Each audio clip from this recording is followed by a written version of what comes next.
And we are live. And Aaron, in true Aaron fashion, has forgotten to open a bunch of things he was supposed to open. Whoops. Oh, amen. It's fine. Is it? That, like, 30% fine. It's fine. Can I do this? Can I do this? Is it bad? Oh, it's not. The brightness is not so bad. We're gonna do this. We don't have the giant, like, sun beacon absorbing, like, half your screen. It's fine. Yeah, we're gonna do this, and then we're gonna do this, so you guys don't have too much of sun in your face. And you guys are just gonna. I'm just gonna do the rule of thirds. Alrighty. We are on to session 57 of the OG campaign. Our homebrew D&D adventure. Pardon? That was 58. My bad. Is it 58? Oh, No, 57. right. It's 57. Perfect. I wrote 8 like a dum-dum. You know. Yeah, the last session was 56, so this is 57. Good. You had me worried. It was like, oh god, did I hit the wrong buttons? Sorry. I mean, it wouldn't have surprised me if I had the wrong number either. It has happened in the past. It has. Yes, so session 57, we play every second Sunday at 5 p.m. PST right here at twitch.tv/roll4severity. On the alternating weeks, we also have the Miss Wolfinger campaign, which is our Scoundrels campaign, where Mel has to deal with the travesty of we are horrible scoundrels. In every stretch of the imagination.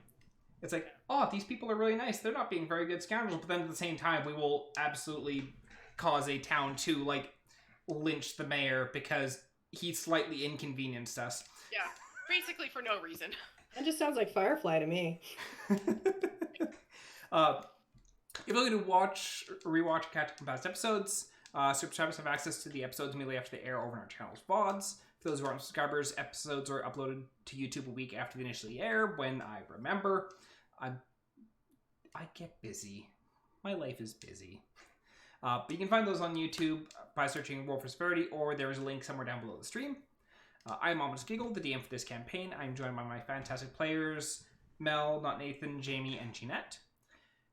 Before we get underway, there are a few quick things to go over. One, each month we donate a portion of all income generated by Roll for Severity to charity. This includes that from direct donations, bits, subscriptions, and sales from our store. This month's charity is YESS, the Youth Empowerment and Support Services, an Edmonton-based organization that provides low-barrier shelters, temporary housing, and individualized support for youth ages 15 to 24. You can check out their website, yess.org, or on Twitter at yessorg. We also do have our store up on tpuppet.com/user/roll4severity, or once again, much like YouTube, there's a link down below the stream somewhere. So without further ado, to my players, the fuck happened last time? Mimic cake. We baked. Yeah, I got bit by a bloody cake. Oh, right. That's what we're starting the session with. Yeah. That's what we're starting the session with. Kay had an existential crisis by talking to an eldritch being and found out that he isn't what he thought he was. Or what his manipulative player, thought he was. Just a little bit extra mixed in with the human. And That's what happens when you hand the DM a blank backstory. It's like, okay.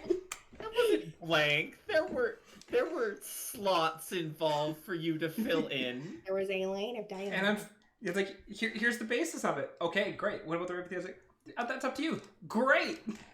Let's have fun with this. I mean, I'm fine with this, but oh, for sure. Kay has kind of decided the current trajectory of our party now.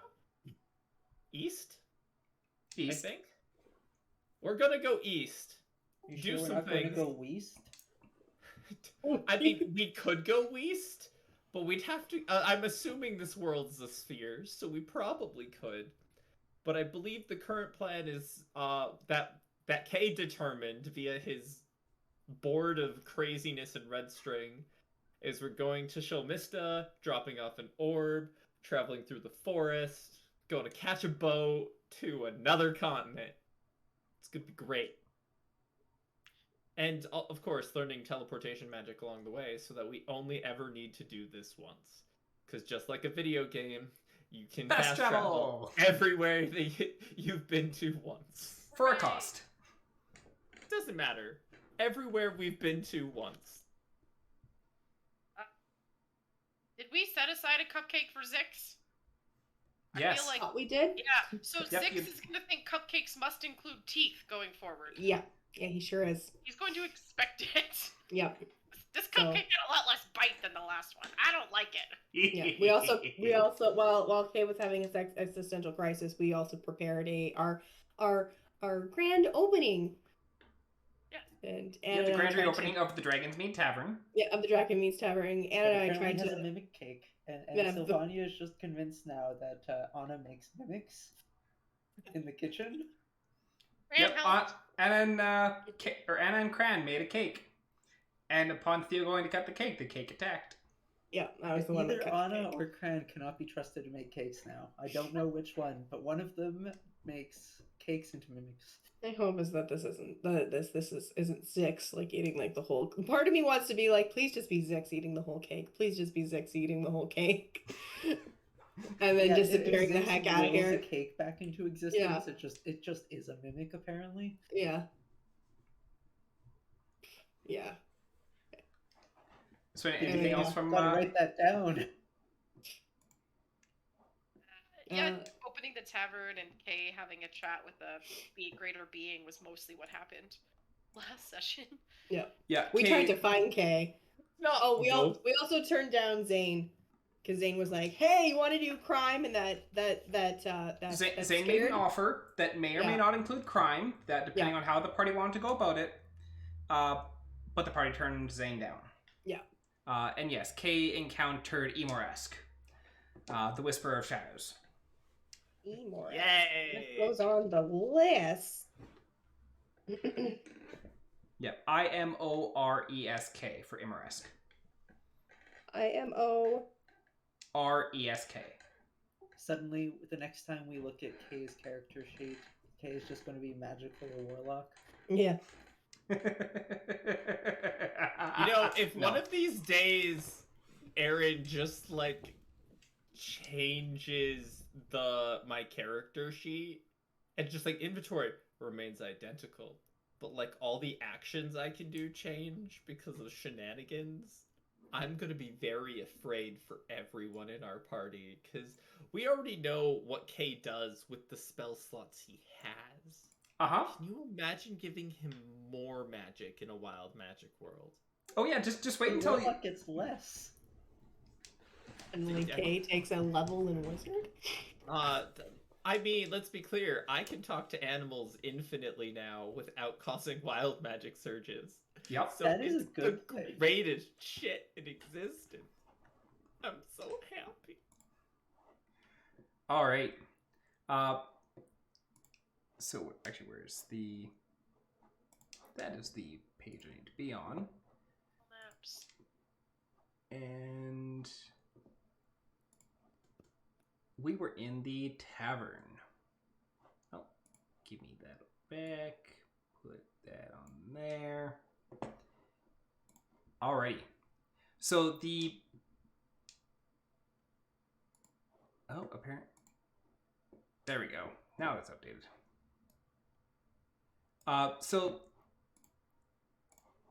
the group had prepped for the grand reopening of their tavern, now named the Dragon's Mead. Anna, standing by the door, handing out drink tickets. Sylvania, I believe, was carrying drinks. Kay was talking with various... Socializing. you were socializing. Kay was talking with customers specifically about drinks. Cran was serving drinks behind the counter. And Neri, the group's new cook, was cooking up orders in the kitchen. And Theo had gone to cut the cake. As Theo cut the cake, or as Theo reached out to cut the cake opened itself up like a maw of teeth and lunged forward. And I'd like to get everyone to roll initiative. Sweet baby. Oh right, I found that Roll20 has a night mode. Yeah, That's what is I it did night? during That's what I did Good. during the last session. Cause I'm like, why is everything so dark? I'm like, oh yes, this is the thing that I did. I clicked the Alrighty, right so button. we have... Thank God. I'm not just Annah's, like, okay. boo, as this cake comes out at me. Anna, Theo. Both you roll a d20 because you both have the same initiative and same dex. Modifier. Do we really have the same dex? Yep, 12? +1 each. 11. Oh, you have. Okay, in that case, Theo goes first. I thought that you had the same dex. Yeah, my dex is 12. Okay, so Theo, Anna. I also rolled a 19. Either way, the rolls confirmed what we already knew. Yep. Sylvania. All hail the dice gods, they know all. Jesus. And I need to open my bag of dice so I can grab D12s? Are you grabbing D12s? that too. Okay. That is a nat 20.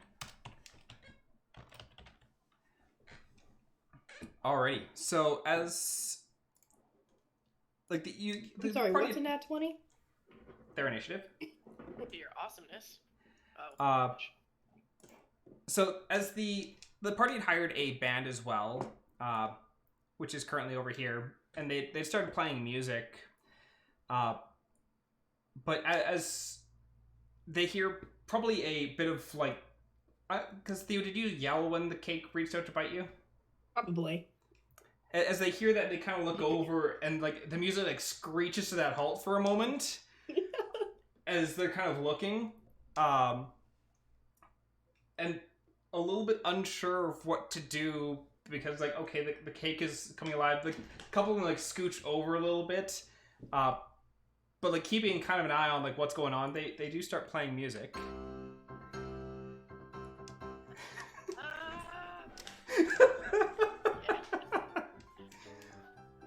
This is a poor choice! No, Sylvania was going to yell start battle music if they didn't start playing, so... Alrighty. So, Theo, the cake is going to attempt to bite at you with its first attack. That is a miss. So it's going to take its... that dice is good. It's going to take its second attack. Does a 13 hit you? Yeah. Okay. Yeah, hits. So this, like, it takes, like, the first bite, and you manage to kind of pull your hand back, and so it lurches out further, and it takes a... Oh, why did that stop? It's not on loop. So it goes and it lunges out further on the second attempt to take a bite, and you take... I need this dice.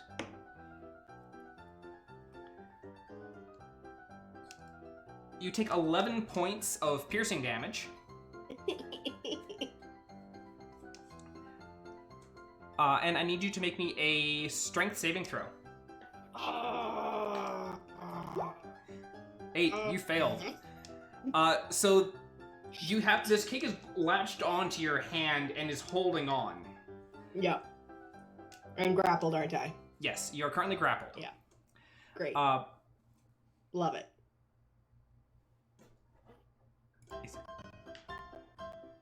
There we go. Now it's carrying on.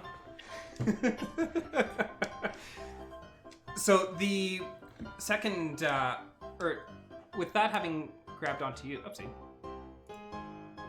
Oh yeah, also, I forgot to move these off of this layer. Ba-bum.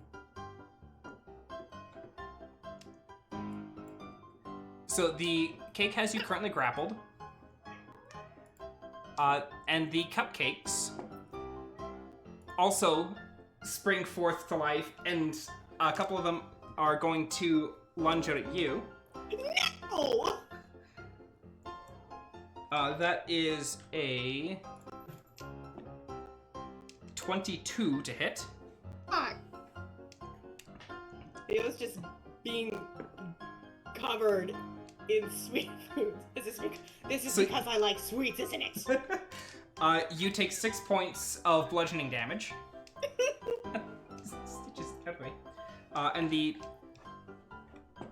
second set of cupcakes... I keep clicking on the wrong window. The second set of cupcakes is also going to hop down and try and take a bite at you. But that is a 9. I'm pretty sure that misses. Yes, thank God. I'm 5. I moved. That one is going to move to there. 5, 10, 15, and that is going to move to there. Alrighty, and that is the cupcake's turn. So that puts us to... where did mine... that puts us to Theo. Can I use Misty Step? Yes, you can use Misty Step. I use Misty Step to teleport up to 30 feet away. So 5, 10, 15, 20, 25, 30. Is the music better volume now? Yes, please. Yeah.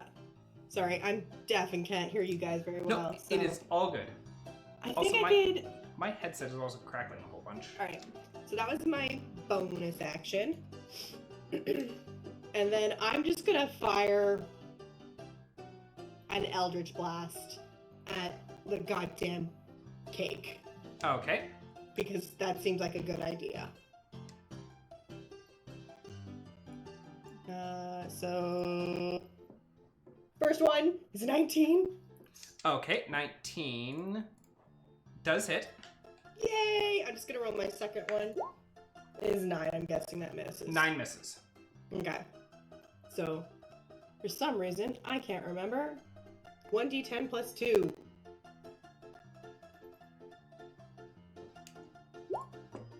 Hang on. That was not what I wanted to do.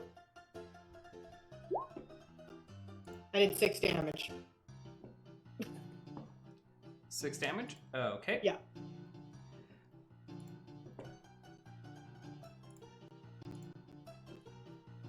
And that was 6 damage to this Yeah, one. Because I rolled a Now 4. now it's to the cake. Alrighty. And my other one misses. Alrighty. That puts us on to Annah. Yeah, I'm gonna move up. Fortunately, it's only 30 feet, and as I'm looking to the band, I'm sort of like giving them the sign, like keep going, you know, just to affirm, like don't stop playing. Everything's fine. And I'm gonna try and polymorph the cake into a spider. Or something less terrible. Okay, just a second. I just need to look up the polymorph spell Yeah, here. this spell transforms a creature that you can see within range into a new form. Unwilling creatures will make a wisdom saving throw. Oh wait, this spell has no effect on a shape changer. Is a mimic a shape changer? I never considered that. You also don't know if this is a mimic. Oh, that's a good point. So, yeah, I guess I just assume it's a mimic. I don't know what I'm fighting.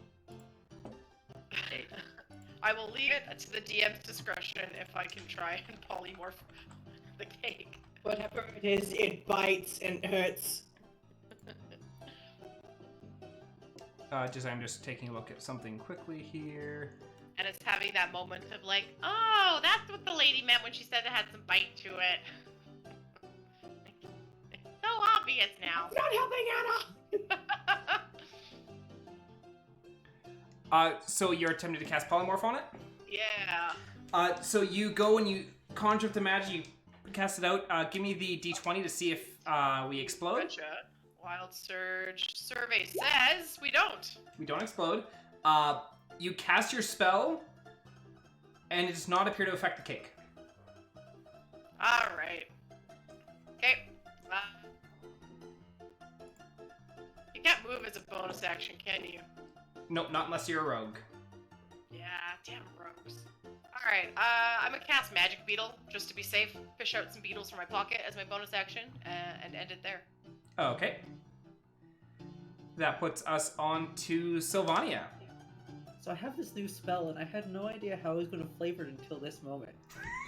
So Is it going to be Tico berry flavored? no, But Sylvania's gonna hop up on the table and is going to just shout out in like a laughingly way. It's like, I told you we needed the sparklers, and pull some sparklers out of my coat and light them and cast firebolt with them. Okay. So you whip out your sparklers and you throw that first sparkler. Roll me your ranged attack roll. Nat 1. Yes. Roll me severity on that.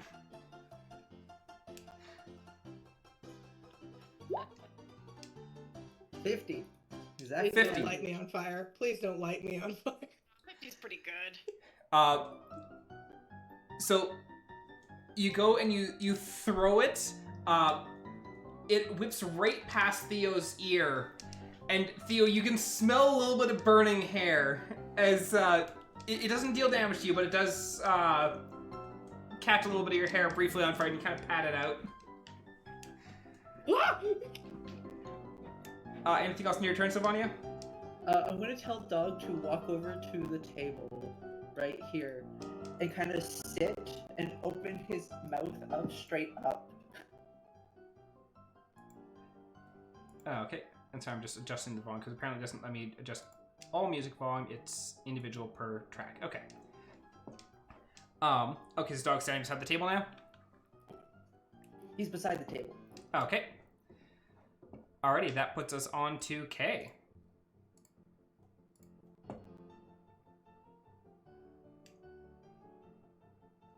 Yeah. So, well, I guess I have to use a move that I haven't used in a while, actually. I would like to aim for the big boyo. Okay. Cake. And I'd like to use Hail of Thorns. Okay, just 1 second. My audio is crackling a whole lot. I'm just gonna hop out of the call and back in.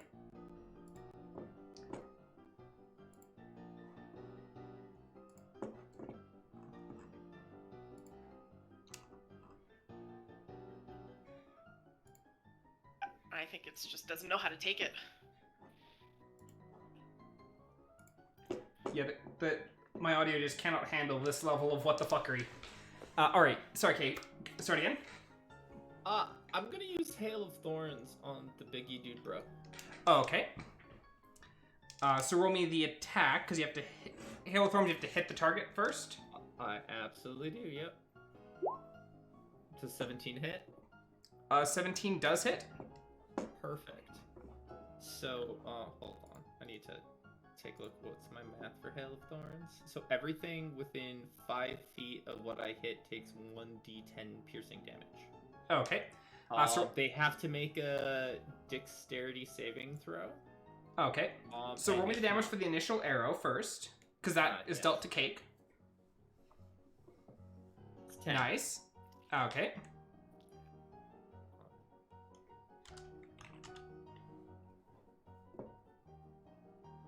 Oh.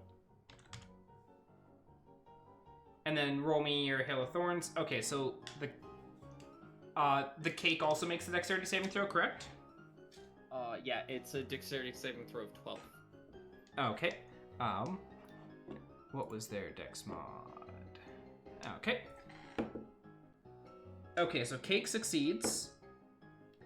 One of the cupcakes fails. Other cupcake succeeds. Cool. So it's half damage for success. Okay, and that's 6. So that's additional 3 damage to the Cake. And that was my first attack.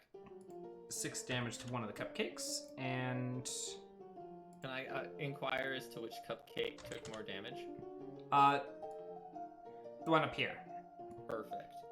I'm going to shoot that one with my second shot. Okay.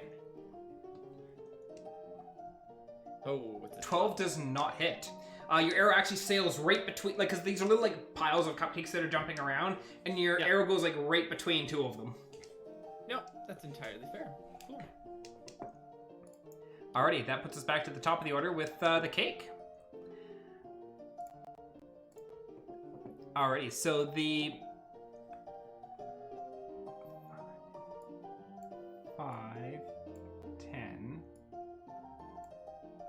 Stay away from me, you little fucks. That cupcake is going to go there and is going to attack the NPC at the table. Oh. No. That hits. As you watch there's like mound of cupcakes like hopping along and jump up and start biting at this person. Oh, the fake customer. Okay, they have taken. You do see some of the cupcakes like latch onto their arm, and then the person kind of like freaking out, like trying to swat them away.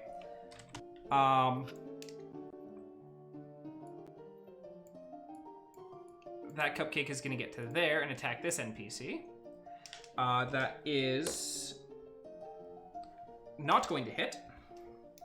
So they kind of like had hopped off their chair and kind of shoved their chair in between them and the cupcakes. 5. And these cupcakes are going to hop onto the table and also try and jump at them. That is a nat 20.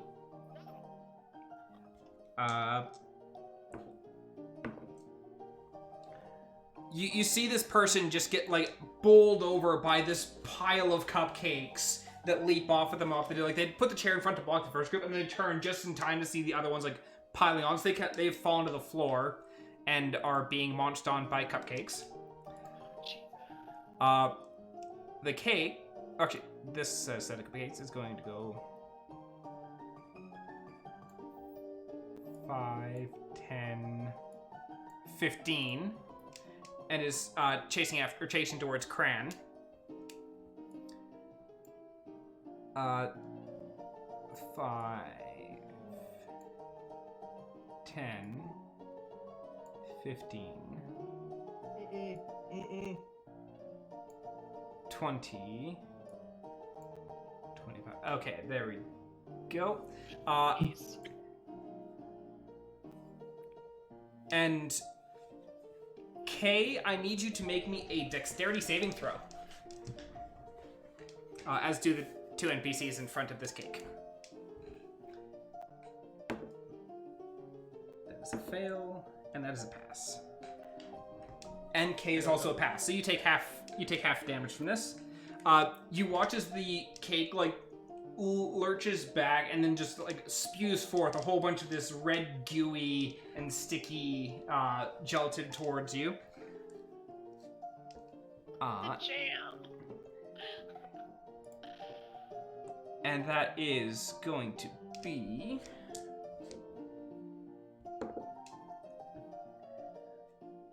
you are going to take 5 points of damage from that. And that's already divided down. The one NPC here in the front. Oh yeah, this person is currently. We'll die in our opening night, guys. It's the worst. This one is currently out of commission. Why do we have anthropomorphic cakes? This one is out of commission. This one is still standing, but they have taken 5. Okay.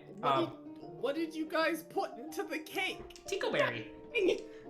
That's gotta be a lie. Okay, that is the cake's turn. Actually, shoot, I forgot to put the NPC's turn in. 1 moment. 8. Okay, so they're going to be down at the end. Okay.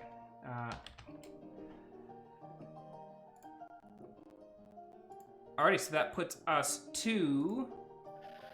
wrong freaking screen. I need this. So that is Theo. Your turn. Theo's gonna yell, "Everyone get out the book!" And then I'm going to use my new ring Mind Whip, and I'm going to Mind Whip the cake. So could I have an intelligence saving throw? Intelligence saving throw. Anna, why do you keep rolling your staff? Sorry, I'm trying to edit it. I'm like, Mel's made 2 quarterstaff attacks for no reason. Yeah. She's just ready. She's ready. All right, intelligence saving throw? Intelligence saving What's the throw. DC? What is my DC? My DC is I think it should be on the item itself. Yeah, it doesn't say on the item what the DC is. Okay, then we'll just use your DC for now. Yeah, I'm just trying to remember what my DC is. Which It's your is spellcasting modifier. My spellcasting modifier, which would be 13. 13? Okay. Yeah, charisma 13. Well, they rolled a 13, but they have really low intelligence. It is cake after all, so they fail. Okay, they take 3d6 psychic damage. Moreover, on its next turn, it must choose whether it moves, takes an action, or a bonus action. It only gets one. Okay. Yeah. So I'll quickly roll damage. So it takes 15 damage. Just a second, just looking at the... It's my one charge. I have one charge left on that.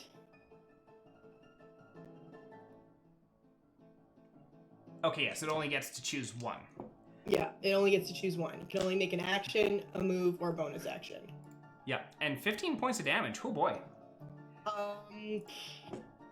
Since they're in trouble, I will use my bonus action to quickly heal this one NPC. Okay. Are they dead, or are they just like at 0 HP? There's currently no one who is dead. There's no one who's dead. Okay. Like they're down, but they're not dead. Like They're okay. Are they? you still, do have okay, the chance. Still up. Yeah, you still have the chance of dealing, like helping out any of the NPCs, and they're not going to be killed outright. So the party does have the opportunity to do things to help out. I'm still gonna throw 1d6 of healing at this guy, and just yell, "Get from the cake!" Okay. So that has 5 HP. them back up. They have 5 HP again. Okay. Alrighty, so you've gotten them back up. Is that the rest of your turn?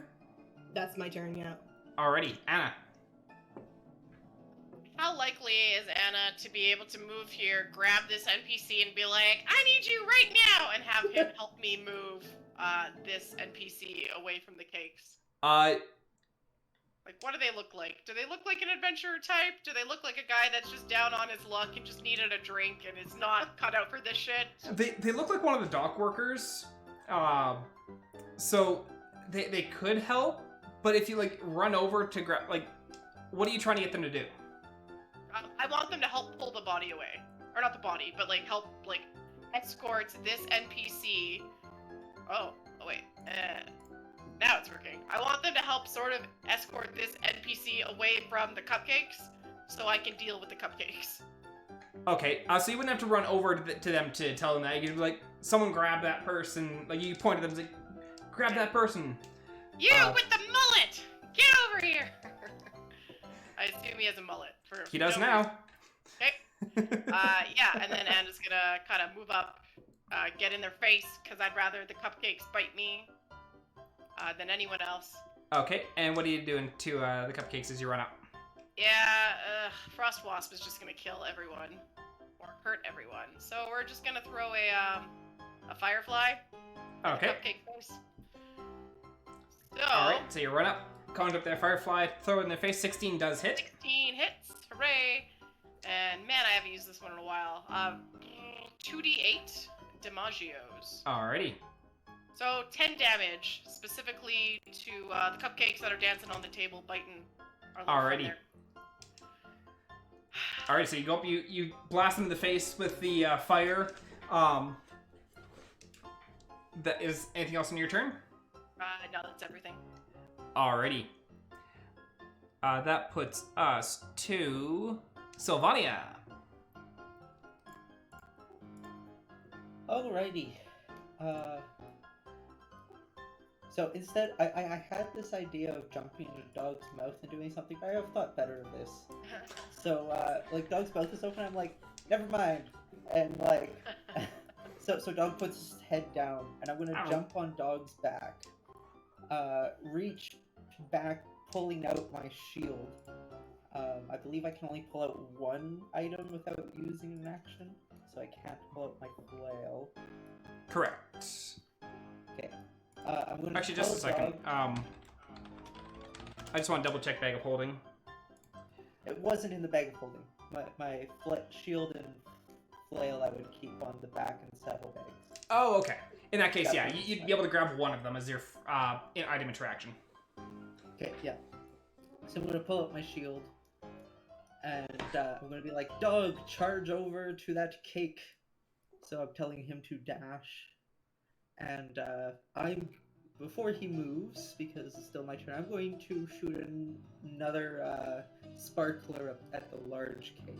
Okay, you pull another one of those sparklers, light it up, and give it a toss. Roll that attack roll. 27, natural 20. Already, give me that damage roll. I do love this fucking music, though. We roll for severity. Why don't we roll for awesomeness? 25. Oh. 25. So you whip out this sparkler and you light it up, and as you throw it, you realize, oh, you had actually grabbed two of them. As these two sparklers hit the top of the cake, digging in quite far, the cake now has a couple of sparklers on top of it as it's like flailing about. But it does take that 25 points of damage. Is it leaking icing? Or raspberry it is. jam? Well, I mean, it leaked a whole bunch in a straight line and smothered two NPCs in K. I just imagine, like, still, your attacks are making it more fabulous! And then you're hopping onto Dog's Dog. turn, I like charge around, running around Theo, and get over here by the cake. Okay. Alright, so that puts us to K.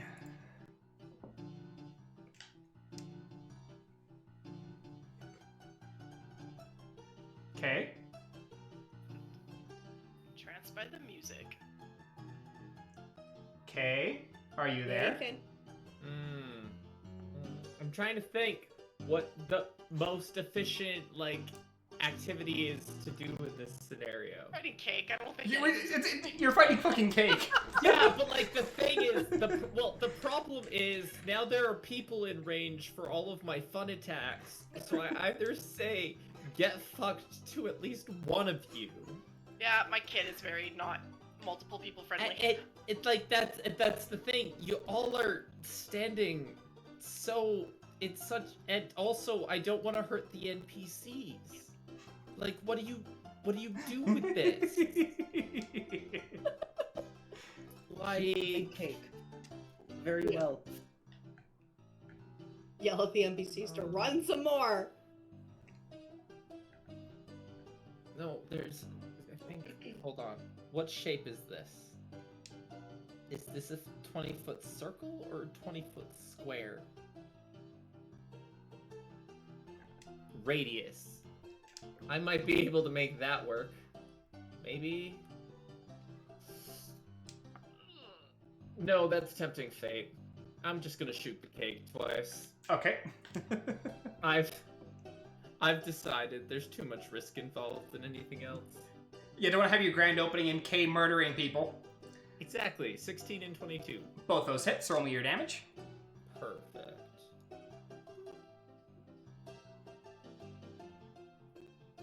So 23 damage total.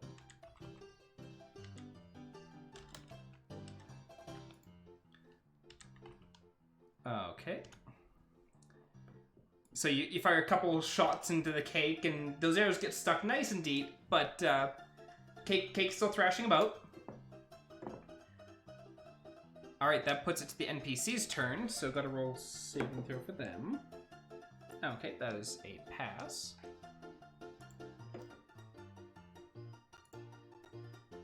So I'll just go book.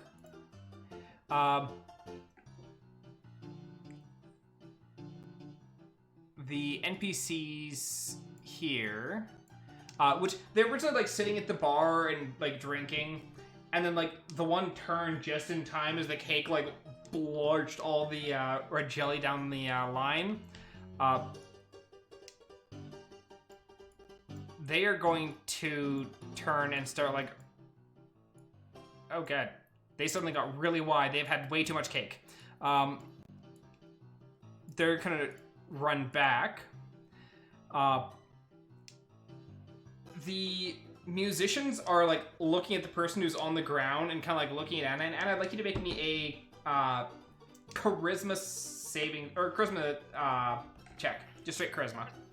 Straight. Oh, okay. I was gonna say I have advantage. Okay, straight charisma, not a save, which is down there. Oh, 8. 8. Damn. One of the musicians kind of like is like looking at his case and kind of looking back, and like he starts to like put his instrument into his case. He's like, I should probably get the fuck out of here.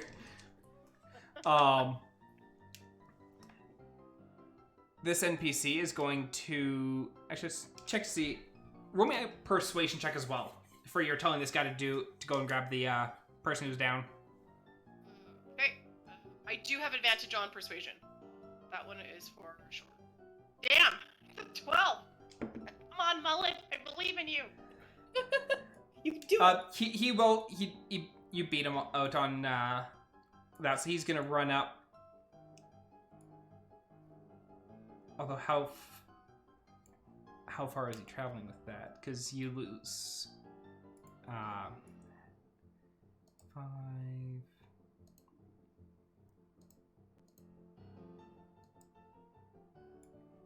So they can run up to them and is it grabbed onto them, but he doesn't have enough movement to actually pull them away. That's fine. As long as he's helping, I'm happy. This NPC having actually they've heard enough of how things are going on, and also the giant cake. They're going to run down here. This NPC, however, is verschnickered as fuck and is going to try and fisticuffs the cake.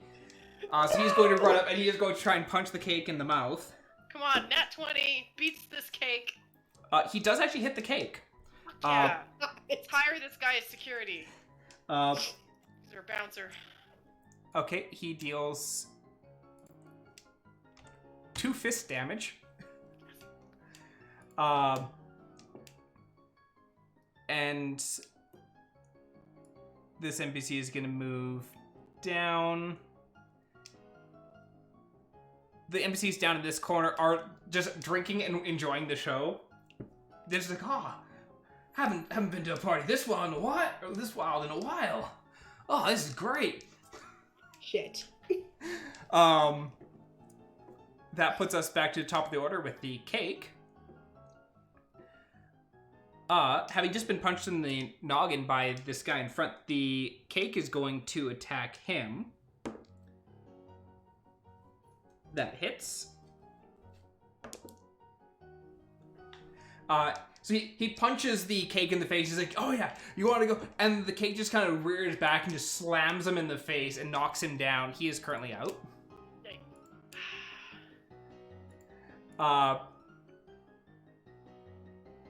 Okay, I also need to roll to see if it gets its breath weapon up. It does.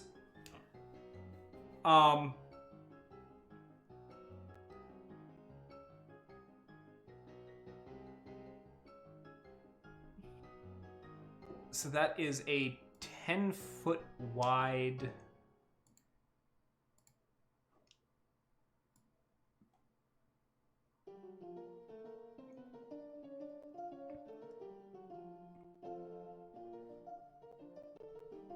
Yeah, so Sylvania and Mel, I need you to both make me dex saving throws. And that person does well. Ooh. These are bad rolls for me tonight. Restart roll 20. That's a great idea. Pardon Restart. me. Just don't be like me. Don't roll 6 nat 1s in a row. So Sylvania, you watching it rear its head back, you raise your shield right away. Because it was your shield you pulled out of your bag, right? Off the saddlebags, yeah. Yeah, okay. Yeah, you raise your shield up as it rears its head back and belches. Anna, you failed, as did the NPC. Hey. So, Mel, you are going to take...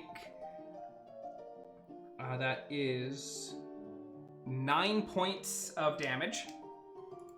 Alright.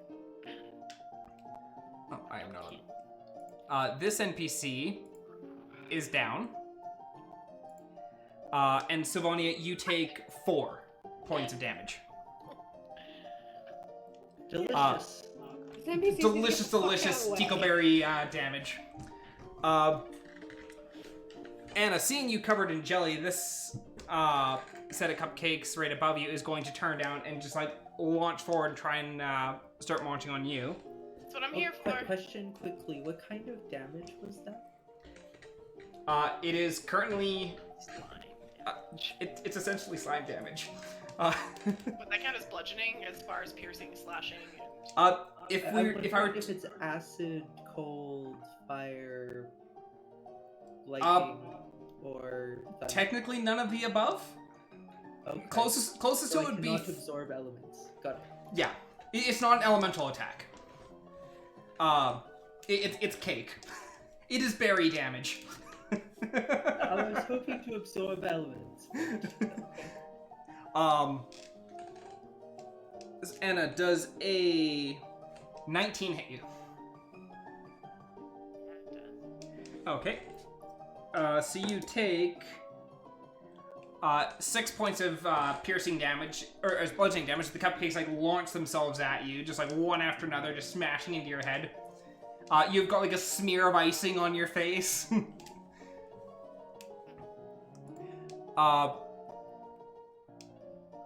The other cupcakes.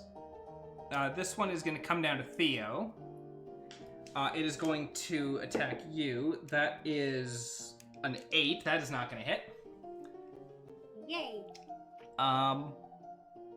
This one is going to move towards Cran, who Fuck it up, Cran. has been watching what's been going on. It is going to attack Cran. That is not going to hit. Badass. This cupcake is gonna. These ones are gonna like bounce over the body of the person that's on the ground. Come down to Mel and is going to take a swing at you as well. That is a 15 to hit. Does that hit? 15. Okay.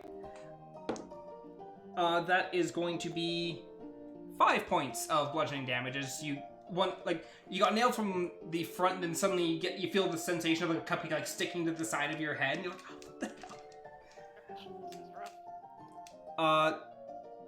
That puts us to Theo.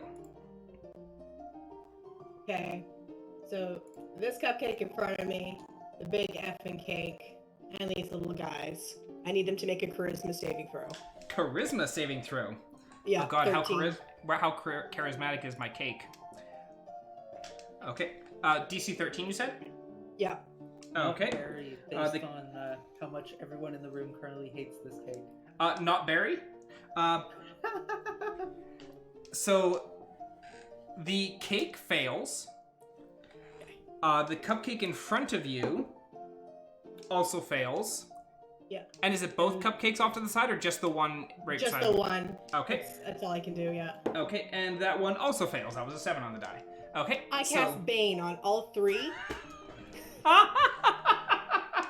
Now, so whenever they make an attack or a saving roll before it ends, it's concentration up to a minute, but they must make a d4.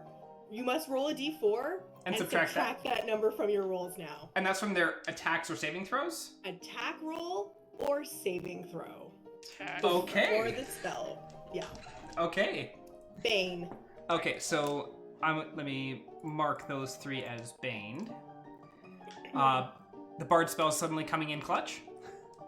Yep.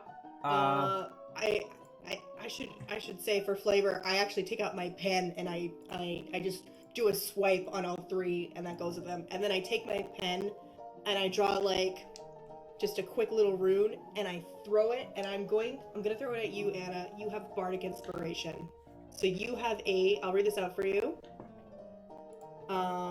Within the next 10 minutes, you have a 1d6 that you can add. You can add the number rolled to an ability check, attack roll, or saving throw. You can choose to add this after you roll your d20. 1d6 to a roll. Yeah. Okay, perfect. Made a note. Alrighty. Kind of adding this to you because you've got 2 around you. Thank you. You're welcome. I part of me just imagines like Anna's got like these little sparklers above their head now. I'm fabulous. Well, now that No, she's got a halo. A halo. She's got, because I'm a Alrighty. celestial warlock. Yep. You got a halo above your head. So Anna, it is now your turn. Also roar. It's time to wild shape. Okay. I just, What are you wild shaping into? I want to wild shape into my black bear, assuming there's enough room. Like, being mindful of the people around me, I'm gonna black bear it up. Okay, I yeah. need multiple attacks. Okay, give me a second. Where's Berna? Bear now. Air bear. Oh, right. And I always get this wrong.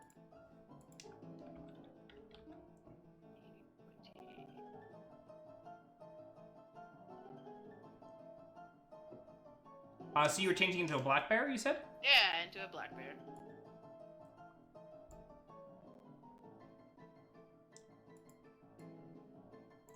And is...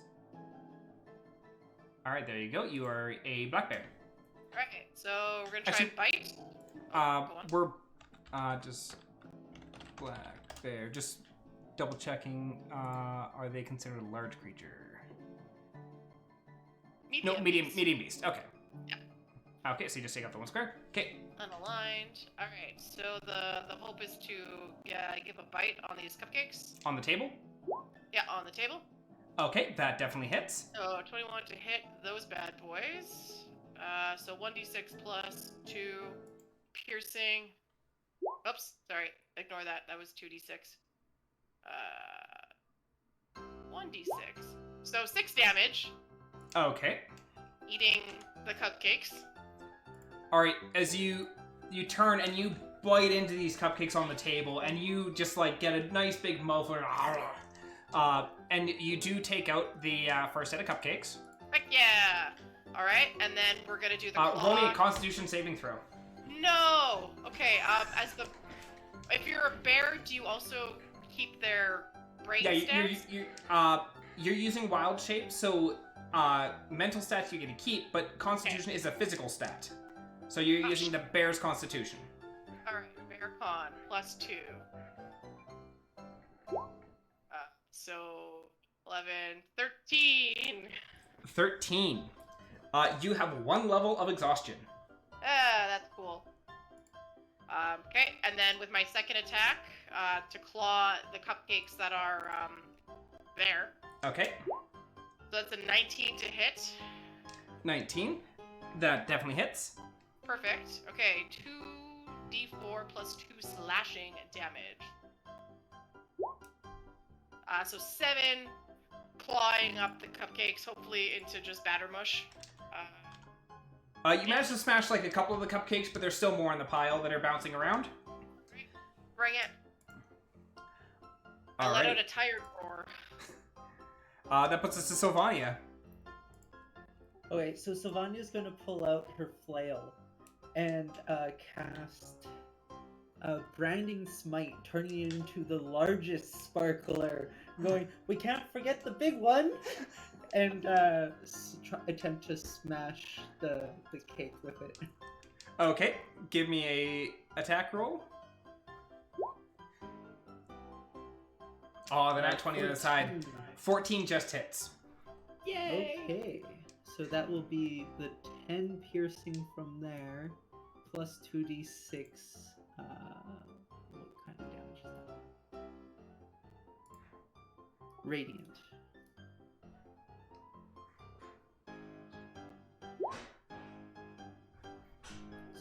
So total of 18 damage.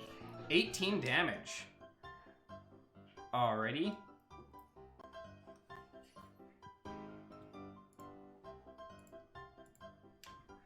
Plus 18. And... I don't like the sound of that. It was No. piercing, not slashing.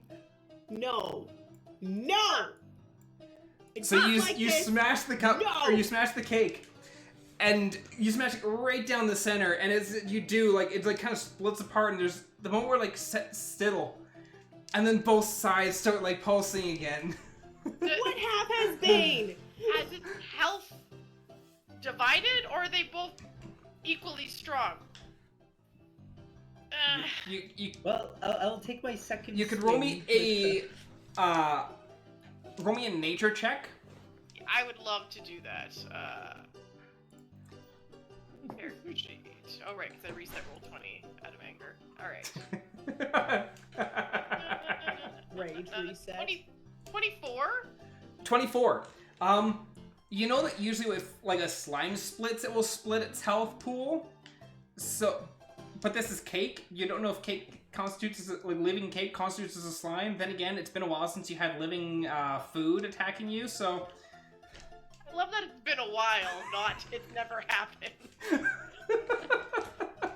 Oh, okay, thank you. That answers my I question. am going to attempt to smash the one closer to me with my Okay. second attack. Much. That's a nat 20. Hell yeah! nice. Okay, that is 13. Does your smite go off on it again as well, or no? I think that's only one attack. The next time I make sure. No, it's next time I make an attack or hit a. Okay, next time you hit a crit. Okay, Only the first. so only the first one. So that is 12 points of damage.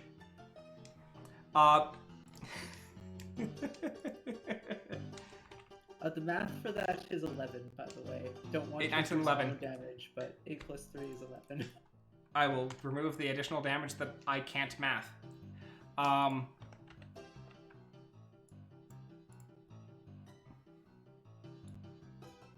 So as you smack it once again, it splits. Still stop Well, it! I might need the help of Dog, so I'm going to dismount Dog. And yeah, that is my turn. Alrighty. That puts us to Kay. Kay, Sylvania is making more cake. Well, It's piercing damage. I'm not trying to cut it in half. I'm gonna attack this one back Okay. here in this back corner, and I'm gonna Hail of Thorns this mother plucker. Okay. Is it a saving throw? Oh, this actually helped Kay. See, I this did is it. adorable. There's 8, so it's 18. 18 hits. Yeah. And So roll me the then, damage for the bow.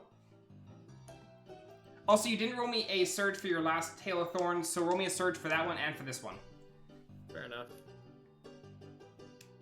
I'm gonna roll for Bane. Oh yeah, because Bane's a leveled spell as well. Yeah, I did not match. Oh, we have a surge on the most recent Hail of Thorns. Yeah, we Alrighty. do. All right. Okay, well, before I get into that though, Kay, I swear. before I get into that though, I would we have +6 damage to that one. Okay. So roll me the D4 and a D100.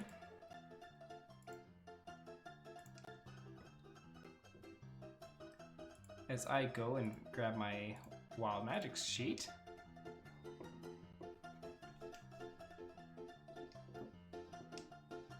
Okay, roll me the D4 and the D100 Oh yeah. for your wild surge. Yeah.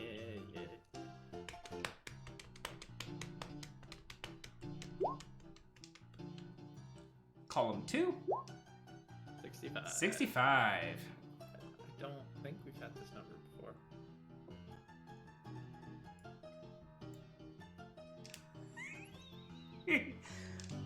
I'm afraid of what Something's the happened, but you're not sure what. Ah, damn it! This shit again. Rich? Does Hail of Thorns still go off? Hail of Thorns still goes off. Perfect. Just a moment, just gotta copy this in to my things that have gone wonky in our campaign. Cool. So this is session, this is the 21st one, this is session 57 to... You know what no, makes 65. me happy?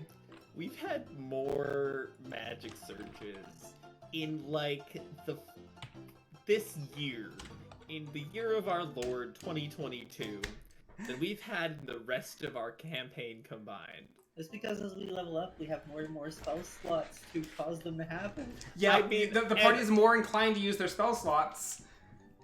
Yeah, but it's so nice. Like our first wild surge occurred on the 10th session. And then 14, then 18, then 21, 23, 29, and then there was another 10 session gap to 39. And then from like 44 to 57, we have had now another 10 surges. Nope, 11 surge. 12 To be fair, surges, in that I think. time, we also went through a downtime. Yeah, we did have a whole bunch that Kay triggered with the wild surge, or with us talking to animals. And I think I called you out with my daily skywrite. Yes, you got one in your skywrite. Regret nothing. Of course not. Neither do I. Alrighty, so you dealt 6. It was 6 damage for the Hail of Thorns, and they'll have to make a dex save. Okay, it was a dex save they have to make? Yes. Okay. Minus a D4. Yep. Okay, so the big cake is 19 on the die. What's your spell save DC? 12. 12? Okay, so even with the -4, even if it max rolled, that it succeeds. The one that you hit, that fails even without the Bane. And the other one to the south of it Fails is with the Bane and meets all 15 on the conditions. die. Bane takes off 3, so that puts it 212, and this is a dex save. They have 0 dex. So meets it, beats it. Alright, so obviously, the ones that beats it take 3 damage, the one that failed takes the full 6. Yeah. So that is plus 6. Plus 3. Okay. Anything else in your turn? That was only your first attack, I believe. Yeah. So you know what? For shits and giggles, I wanna shoot the first cake. Okay. And yeah, you know what? I'll just shoot that first cake. And 24 hits. 4, Okay, roll me the damage. 5. 5 piercing damage. Alrighty. So I'm a little that's... upset it was a 5, but like, whatever. It's bound to happen eventually. Yeah. Alrighty, that puts us to the NPCs. Cran, seeing the cupcakes trying to sneak up on them, is going to give an attack roll. That is definitely going to hit. That is 16 on the die. That is with an improvised weapon. So you see Cran just grab one of the bottles, like one of the empty bottles, and just swing and club one of these cupcakes. And so that is 7 points of bludgeoning damage with the bottle. Nice. I need to roll saving throws for... Okay, he fails. So that is... Actually, I'm going to change that to the fail and change yours to a green as a pass. Ah! Go away. What does the green dot mean? The green dot was a successful saving throw. I was changing around because I had it backwards. So the one who had succeeded last time is going to roll. That is a fail. So I can just put the yellow one back on as a fail. So the green is a pass, yellow is a fail. And the one beside him is also a fail.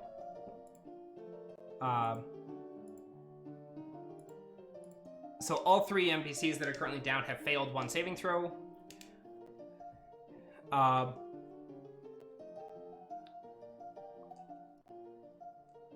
Theo, make me a charisma check. 13. 13.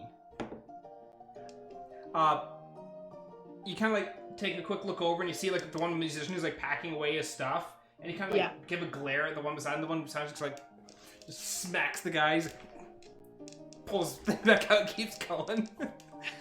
Give him my dad with his dad glare. Alright. I paid you good money. The ones down here, they're still just Nice. drinking and enjoying the show. It's just like, oh, this is a great show. It's not every time you get dinner and a show at a bar. Same thing with these ones here. This one is gonna move over. They're kind of pulling up seats at another table. It's like, I think this is far enough away. It's like I haven't finished my drink yet. Yes. Are people still trying to come in? Like, no one's manning the door now, but has anyone, like, come There's a into group the of bar and people just, at the like, door. Let Like Alex said. me find out. like Grandpa Simpsons walks out, hangs up his hat? Wait, no. One guy just walks in, goes straight to the bar. It's like being a cupcake. Mel, roll me a d6. Oh, shiza. It is a 6. A High 6. is good, right? High's good. So as you see a whole bunch of people start kind of flooding into the bar, Yes. and like hurrying in, and I'd like everyone to roll me a perception check. Oh, shite. Gosh darn it. 15. 22. 18. Where's the lowest? Okay, all of you see this, because you hear like the doors like swing open, kind of clatter, and it's really, you can hear a bit of a howling of a wind. But as you look over to see all these NPCs rushing in, they're covered in snow. What did you do?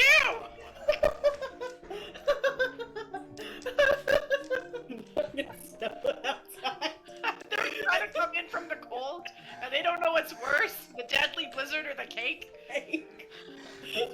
You know what? Shit. This doesn't seem like a me problem. This is a freak storm, but we're kind of busy dealing with cake at the moment. It's an issue, not an ish-me. Yup. Alright. Yep. 100% Alrighty, so that. a whole bunch of NPCs have hurried in from the now snowing outside, and you can, like, at this point you look at the window on the front of your establishment, and there's like it's really heavily snowing outside, and so that brings us back to the top of the order with the cake. Which one? I think there's 3 now. Yeah. Well, the entire cake set's All turn. the cakes. 2, 4, 6 2, cakes. 3, 4, 5. So the big cake is gonna start like blobbing its way towards you, Kay. As it gets up close, it's going to give you a bite attack. That's a nat 1. Let's find out how bad that nat 1 is. You also minus a d4 on your attack roll. Well, can't minus 4 from a nat 1. From a nat Yeah. 1. So it's like a Sure you 0. can. Math works that It'd be way. at least 0. It It might bites be itself. -3. It might be -3. It's not negative. They do actually have bonuses to their attack. But they got a nat 1.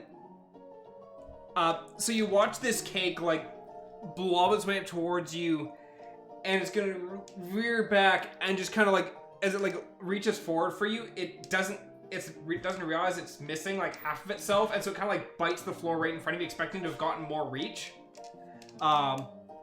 It is technically considered prone. So I'm just gonna mark that as prone. I like that the music speeds up and slows down. Speeds up and slows down. Like they're just like it's a moment where it's getting really intense. So they're like, it's like okay, slow down, and then it gets really intense, and they speed back up. Yep, once you get back to the speed up. So that one is prone. This one, oh, that's the wrong dice.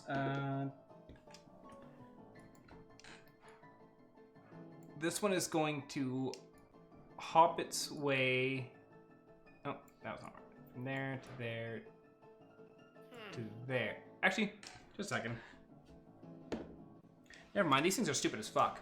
Thank goodness. So it is going to go from here to here to here. Sylvania, you get an attack opportunity. Ah! Finish it. You have fallen for my trap. That hits. 12 piercing. Okay.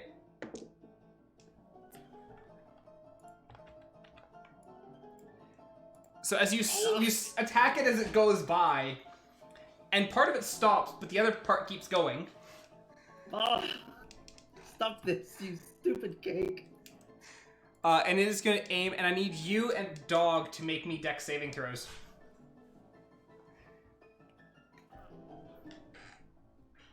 $21.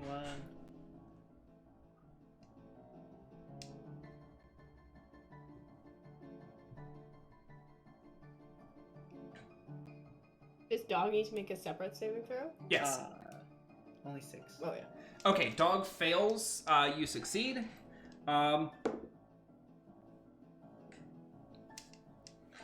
You both take 1 damage. Oh. It rolled a 1, so you... I was about to realize, I was like, wait, dog took the dodge action, so gets advantage, but I can't get less than 1, so... Yeah. So it kind of like spits up a little bit of goop, it's like... The one above you is going to attempt to bite you. That's a 2. So that misses. And it is... Technically, it's a minus if you get more roll than 2 on that d4. Well, it was a 2 on the dice, so it still has its like proficiency bonus, attack bonus, all that kind of stuff. But Yeah. Well, yeah, yes, it has like a plus 24. Yeah, that's not happening. If you're throwing a cake that has plus 24 at us, Aaron, I'm very sad. No, that's later. But it tries to bite you. It fails. The cupcakes are going to try and attack Theo. Yep. That is 17 minus 3, so 14 plus its attack. So I think that hits. Yeah, that does hit. Okay.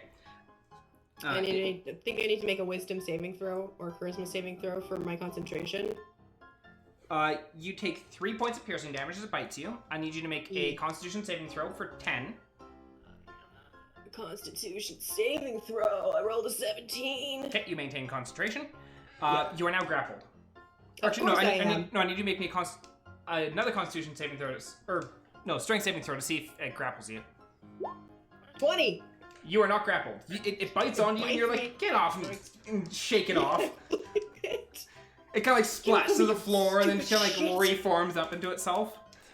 Oh. And then these cupcakes are going to... Yeah, they're also very dumb. They're going to attack Mel. Yay! That's a nat 20. Fudge! Eat cake. That is 11 points of bludgeoning damage. How do you know it beats my bear AC? Nat 20. Yeah. Okay. Your berry seed? You watch all these cupcakes like hop on top of each other, compress down, and then just vault the top one. You just get this hard cupcake right in the nose. Wait, so you said 11? Yeah. But wait, if it's a cupcake, Anna can just open her jaw and swallow it. That's special. That's the end of the cake's turn. Theo. I'm pissed off at these friggin' cupcakes in front of me. I'm pissed off at all the cake around it. I can just be like, somebody kill some cake, please! And I'm gonna fire 2 Eldritch Blasts at the little shits in front of me. Okay, so give me an attack roll. 2 spell attacks. The first one misses. They both missed. I'm just pissed Roll me off. severity.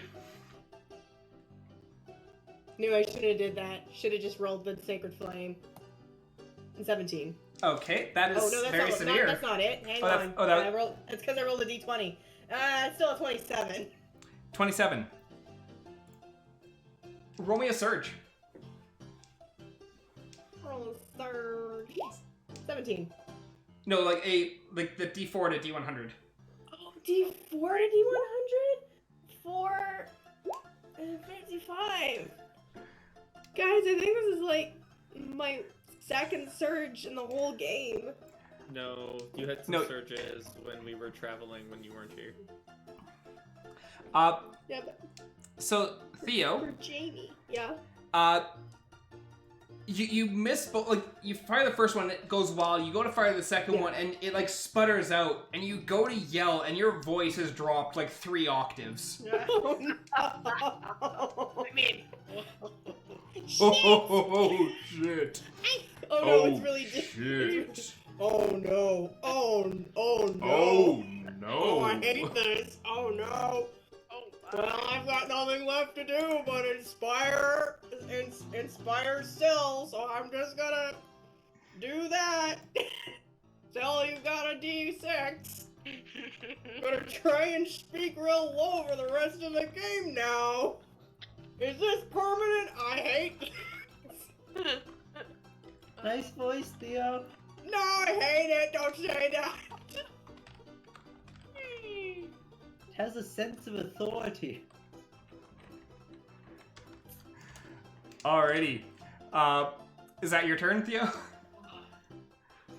Alrighty, Yeah. Anna. yeah, we're gonna go and bite the cupcakes. The old bite and smite. Bite to come. Bite hits. Bite hits. What did I say that was? 1d6 plus 2. So 8 nom damage. Alrighty, you go and you start devouring this second set of cupcakes. And I need you to make me a Constitution saving throw. I believe plus 2 to my con. Better this time, please. No! 7! It's So a you- 7! You successfully devour this stack of cupcakes, but you now have 2 levels of exhaustion. I need to... Can I add... Nah, D6 ain't gonna do crap to that. What does exhaustion to level 2 do? Half on all skill checks. Yep. Okay, but I can still move and attack. Oh, right, Yeah. sorry, I would have needed to take up minus D4 penalty on my attack roll. So I might not have actually hit. the cupcake. Why would you need a minus? 'Cause don't I have Bane on me? Because I was part No, of you the- don't have Bane on you. Oh, I thought I was part of the Bane circle and No, the Bardic It's Inspiration. not a circle. It's It was specific targets. specific Ah. targets. So yeah, right now you have disadvantage on ability checks, and your speed is halved. Okay, my bear speed, which is all right. It's still good enough to get me where I need to go. So, oops, bear is gonna. Oh, I don't understand why I can't click my token now. I was hoping to move here, like if I could. Oh, walk over. I think it's just because I dropped that token on. I think I need to just set it up. That makes sense. Good. Yeah, that was my fault. Controlled by all players. Save. Now I should be able to move it. Sweet. So considering my movement's half, I'm gonna try and crawl over the table. Does the table break? Roll me a acrobatics check at disadvantage because you're exhausted and you're trying to get past this. I'm assuming without smashing your table. Yeah, alright, acrobatics. Back under the table. No, I my don't- table. I don't think the table's, well, maybe big enough. Anyways, I'm hired bear. I'm gonna use my d6 on this one. You can roll. so- You can make the roll yeah, and then use that after. Oh, it's case. Well, you don't have to. Alright, so 5, because I have disadvantage. Yeah. And then I'll roll my d6, because I already claimed it. Come on. Alright, so a 10 to... 10. You not manage. break. You go to originally try and climb over the table, but you're a little bit tired. So your shoulder just kind of checks into it and knocks over the table as you kind of like stumble by. Even better. So you don't break the table. Alright, cool. And then, so what we've learned still is you can't slash these things, they just divide? I'm not slashing, I'm piercing damage. Oh, okay. Well then Your I'm DM going is a to- chaotic asshole. Okay, well then I'm gonna use my second attack, because it's not piercing, and so I'm just gonna hope for the best. So I'm gonna try and bash around that cupcake a little. Okay. For my... Oops, there it is. Alright, so that's disadvantage on attack, I imagine, as well? Nope, not yet. No. That's your next level of exhaustion if you get it. Does a 12 hit? No. Okay. So you try and slash in, and you like pause, but you don't quite hit the cake. You're a little groggy. Sounds good. I go to roar, and it's just a yawn. Turn. Alrighty, that is Sylvania. Alrighty. This cake needs some smashing. Okay, give me an attack roll. That's a dirty 20. Dirty 20 hits. 15, or not 15, 10 piercing. 10 piercing. Okay. Oh, I'm clicking on the wrong screen.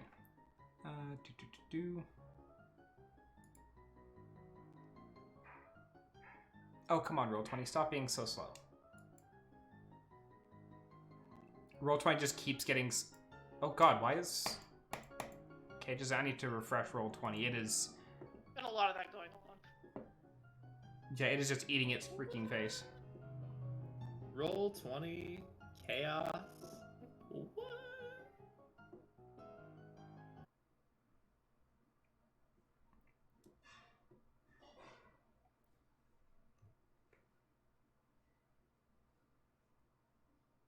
Recalculating sprites. There we go. It looks like it killed the music. No, it still says the music is playing. I'm gonna. Okay. There we go. So that was 10 damage. Okay. You smash this thing, and finally this cake just it like lurches and lunges, and then flops to the floor. We killed Perfect. 1/6 of the cake. I'm then going to swing against that one for my second swing. Okay, give me a roll.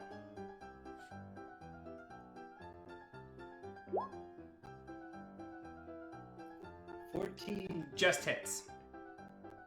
Perfect. That's 6 piercing damage. Okay. So you smack down on that one. It's still moving about a bit. Dog, finish it for our bonus action. And the dog will attempt to finish it. And how does dog attack?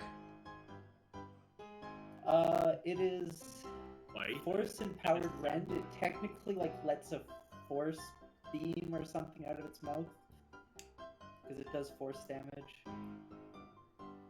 Oh, okay, but it's essentially like a bite, more or less, correct? Not really. Okay.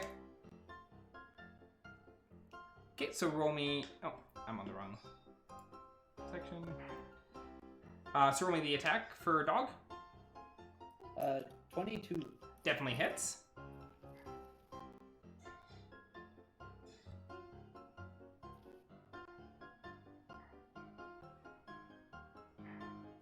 And the damage for that is 4. 4. It kind of like barks, just that shockwave kind of hits it and does a little bit of damage. My cat barks. What? Yeah? Silly cat. I know I call you dog, but you're not supposed to bark. Oh, did I miss Theo's turn?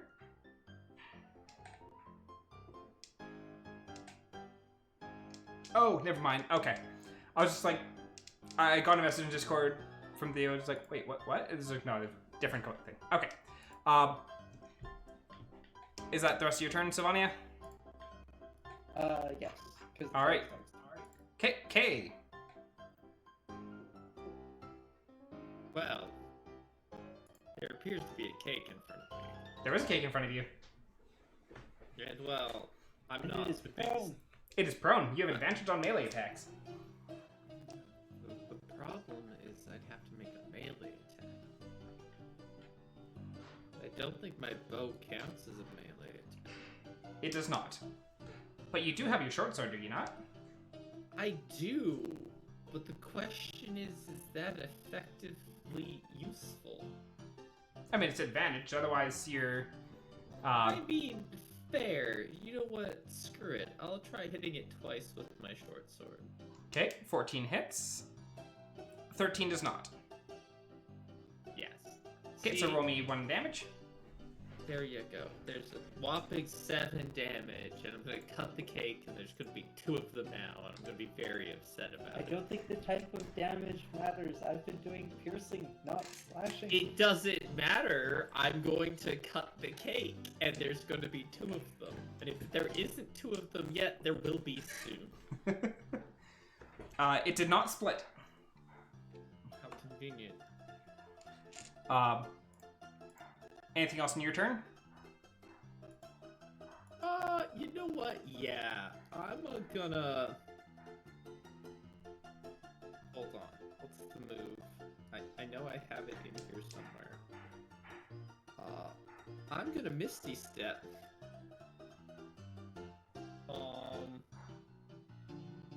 Also, Theo, did you roll me a surge for your Misty Step? I did not. Want to roll me one of those? 15. Didn't explode. Good. Yeah. I Kay don't did. have a low voice. Alrighty, Kay. Roll me another surge.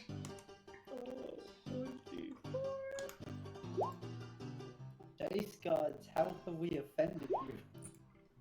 Ooh. Ooh, 95. That one should be good. So this is just like it's 4 and 95. So now let's grab my other page.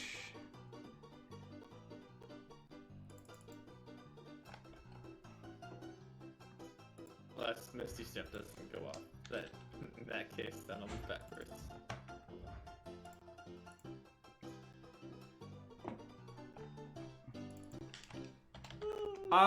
Great. You're not entirely sure what's happened, but you feel a little bit more resilient. Oh, that's convenient. Cool. And then I Misty Step 30 feet away. At least Okay. your voice isn't low. Yeah, Theo has become a baritone. It's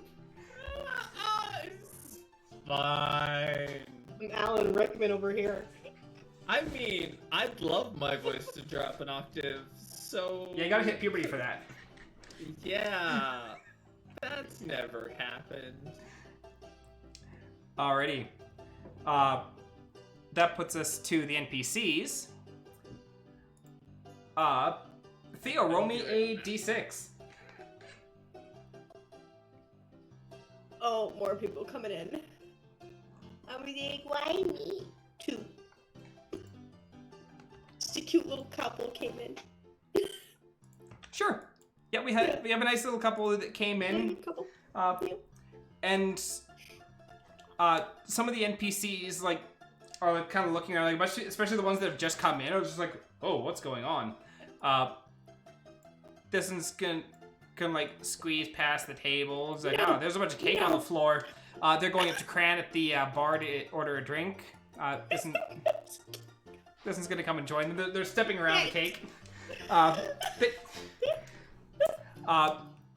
Some of the NPCs are heading over near the. Are like, oh, there's music. So they're coming over. They're taking up seats.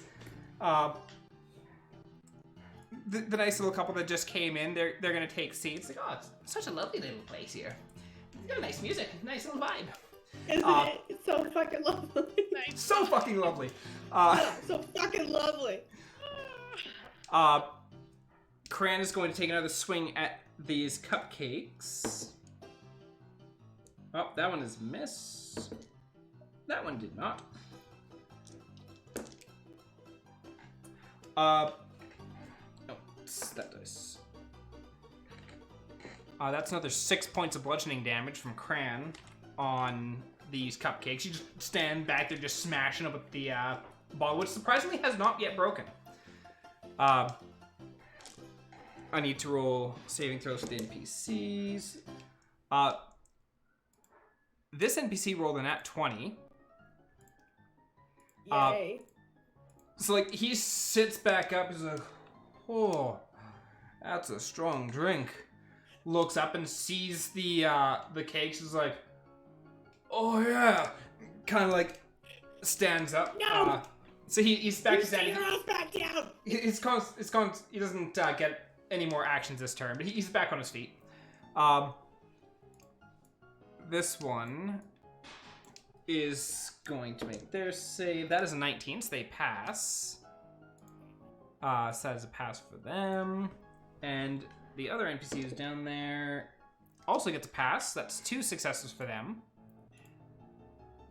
So we'll go with blue. That's close to that side. So they are still unconscious, but they've succeeded twice. That puts us to Theo. Oh no, that puts us to the cakes. Hello, cakes. So Theo, the cupcakes in front of you are going to try and attack you again. Yep.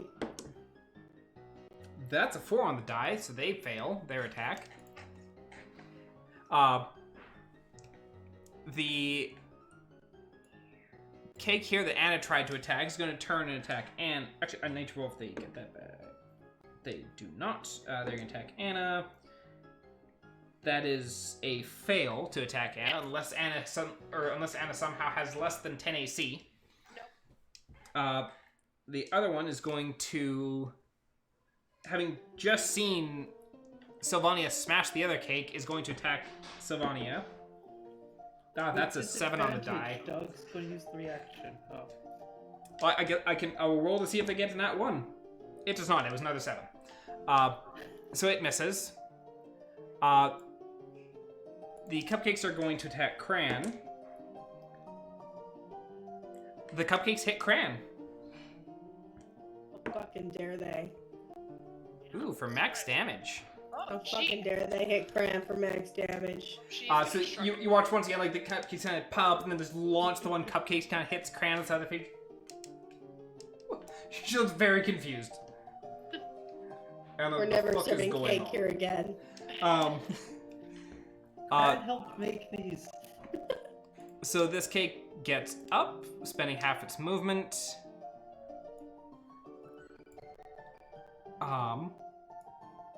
The only ones it can get to are these ones. So it's going to turn around and go for the nearest people to it. So you get these 2 people who just walked in, covered in snow, walked to the bar, and start ordering drinks, watching Cran like beat on this cupcake with a fucking bottle. And it's like, hey, can I get a nail here? And then suddenly this cage just like runs up and tries to launch on him. That is going to hit. And yep, Damn. This person is down. That puts us to Theo. Will people get away from the fucking cake? Except it's more like, could people get away from the fucking Get the fuck away from the fucking cake. From the fucking cake. God.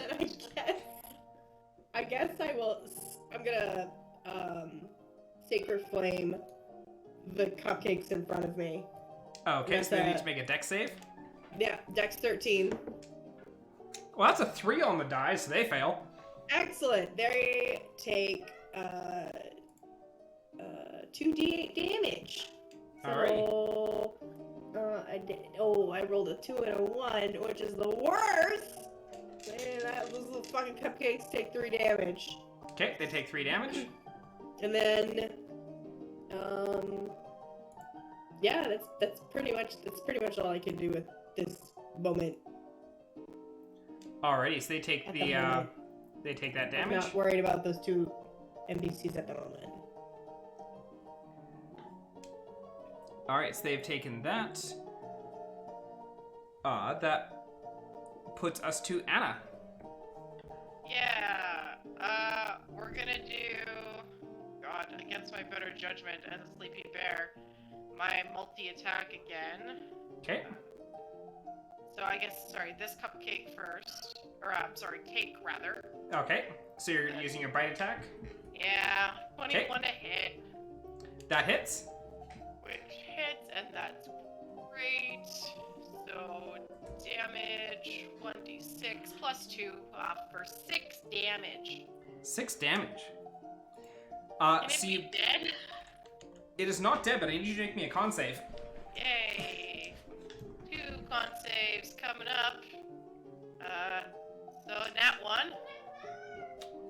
Whew.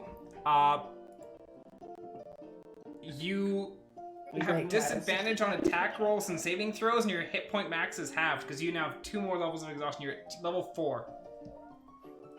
Wait, did she have disadvantage on the save?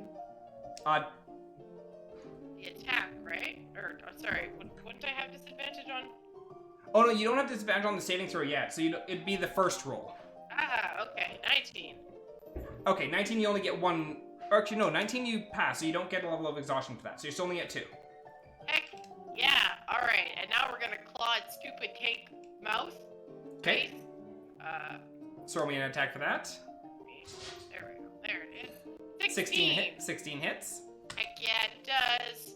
Alright, and for some lesser damage, 2d4 plus 2. 2d4? 6 damage. Yeah, I think 2d4. You only rolled 1. Oh, If it's 2d4, you only rolled 1 of them. I see. Let's roll another one. Alright, so 7 damage total. Alrighty, and so you go up, you're taking bite out of this cake and just paws up and just smash this cake. Like mush. Does it mush fine? It does mush fine. Sleepy bear. Sleepy bear. How are these 2 NPCs? So they both succeeded one of their whatever saves? What? I think they've exceeded. This one has exceeded 2, and this one has exceeded once. Okay, just a second. My Discord is being really, really crackly right now. And I don't know if it's carrying over into the stream either. John, if you're around, can you tell me if it's really fucking crackly? Because John was in the chat earlier. He was saying the cake is a bit bitey, but it's still good. Still good. And cupcakes are a little poisoned. Still good. Still good. No. Also, kill it with fire. No. Yeah. Yeah. Trying to. Yeah, because I don't know if it's just my headset that is crackling or whether it's Discord. Stream. Because it could be either. Okay, it's... Yeah, I think the stream is crackling. Yeah, the stream is crackling. Okay. I think it might have to do with the fact that... I think it might have to do with the music playing as well, that my computer's just, like, getting angry with the multiple audio. Fair Because enough. now we're not crackling. Yeah. I'll try and figure out how to make it so it doesn't crackle all this shit later. I guess what I'm asking, on a scale of 1 to 10, how badly do I need to try and, like, cure wounds these people to save them? Both of them have They failed only one die death in saving that throw. one right now. Yes. And if they fail... 3. So they each If have they- to fail either 2 3. more or get a nat 1. Correct. Die. If either of them get a nat 1, then that's them. Yeah, that's pretty scary. Okay, I'm gonna... I think Dispelling Wild Shape is a free action or bonus action. If you cost us a diamond on these cakes, Hannah. I'll pay for it! Though you've already used your actions on this turn, so even if you change back into Anna right now, you would not be able to... Oh, no, I'm cast not your expecting to do it. I'm just wondering if I can change back to Anna right now, or if it costs an action to change to Anna, is all. Let me But I don't think it does. Yeah, bonus action. Okay. Bonus action to change back? Okay. Yeah, so... So you could even do that on your turn next in the event that you take damage if you wanted That's as well. a good point. Okay, that's my turn. Okay. That puts us to Sylvania. Okay. So this one seemed like it was almost down. It's there. It's kind of hard to judge how much health these cakes have. Especially considering they vary depending on when they split. Okay. Well, Theo's having issues. I'm going to try to smash these cupcakes. Okay. I missed 2 Eldritch Blasts and I just hit with a... Oh, That's a nat 1. Roll me severity on that. We're doing great, guys. Nice cake so hard. 58. Why is 58? this Okay. cake our mortal enemy? You just miss on this one. All right. Well, let's have make to up for it by smashing it for the second one. 14 hits. 12 piercing damage to the cupcakes. Alrighty, and you do manage to smash this pile of cupcakes. Like, you miss with the first swing, but then the second swing is just sweep across, and you just like clear these. You're basically playing golf with these cupcakes, and just send them like flying, like splattering across the floor. And I'll tell Dog to attempt to finish that one again. Okay, give me its attack. Thank you, Syl. Oh, that's only a 10. 10 does not hit. Alrighty. That's my turn. Okay. Well, I have a cake that particularly is inconvenient by its proxy of its existence. This one. I'm gonna shoot it twice because now it's far enough away. Okay. That hits. So it's 9 damage, and then roll again for your second attack. Yes. 24 also hits. 10. Alrighty, so you get a couple of good 19. solid shots into it. Yeah. Anything else on your turn? No. I'm a Okay. very simple person. We're just gonna just hit. Just take some pot shots. Alrighty. All you need. That puts us to the NPC's turn. The NPC here is kind of like look at his buddy who's just like claps. It's like, dude, we just got here and you already slashed. Oh god! As he like sees the cake. He is going to grab his buddy and go 5, 10, and drag his buddy back. Thinking that was the only cake as well. He did not notice the other cake. The band is still playing music despite the fact that I had to turn the music on the stream off. I will have to figure out why music makes stream crackle. I need to make saving throws for those two. This one has failed its second save. Come on, they were 1 away from succeeding. They were 1 away from succeeding. Yeah. Sweet belly. This one also failed their save. So both of them are at one or at a failed save each. Or at 2 failed saves each. This NPC, being back up and rearing to go, is definitely itching for a fight. He... Oh, you dumb bro! You have 1 hit point, You have friend. 1 hit point! I need to send that one back. This guy is going to run up. He's just like stepping in the cake and he runs up and takes a swing. I like the cut of his jib. Give him a He job. does hit. And so that is 3 points of bludgeoning damage to this cake. As he just runs up and punches it in its face again. That cake splits again because of him. I swear. I'll throw him out myself. And Cran is going to take a swing at the cupcake behind the bar. That is a hit and a hit.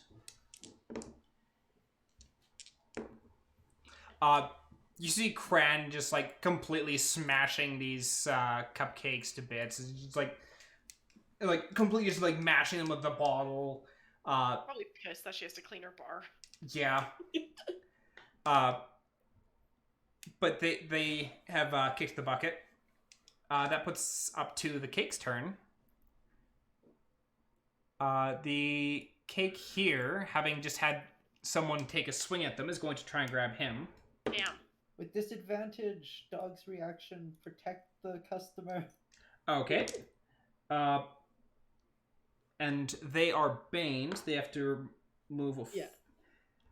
The Banes saved their ass. Yeah! They had just enough to hit it with the disadvantage, but then the Bane took them below that. Good. So it lurches out at him, but fails to actually land, and he's like, "Oh yeah, bring it on!" And the Meanwhile, I'm in the back, like, concentrating really hard on Bane. so you see the cake like lurch up onto the counter and like squelch over, and is going to attempt to. Actually, I need to check to see if it got that back. It did not. It's going to try and attack Cran, which it hits. Okay, so Cran takes more damage as it lurches forward and hits her. She has to make a strength saving throw, which she breezes through. You see, like, latch onto Cran's arm. Cran just looks at it, just shakes it off. That puts us to Theo. Bonus action. I am going to healing light this guy. Yes. Awesome. So for 2 HP, they get 2 HP back. It's enough that they're not dying. Yeah, they have enough that they're, they ouchies, but they're not dying. Okay, they're back up and just like, what the hell? Yeah, with my action of, fucking get out of there! In my, like, low voice that I can't do. Get out And of then there. I'm gonna Sacred Flame this No. Yeah, nail with my goddamn super kami guru voice. Don't make his coat. I am Omega Super Comic Guru. Yeah. I need an adult. I am an adult. Yeah, I'll use Sacred Flame, so I need them to Make a dex save I need again. that piece of cake make a dex saving throw. It fails at a 7 on the die. Excellent, 2. I do 14 damage to it. Yes. Nice. And with that, you do take out that pile of cake.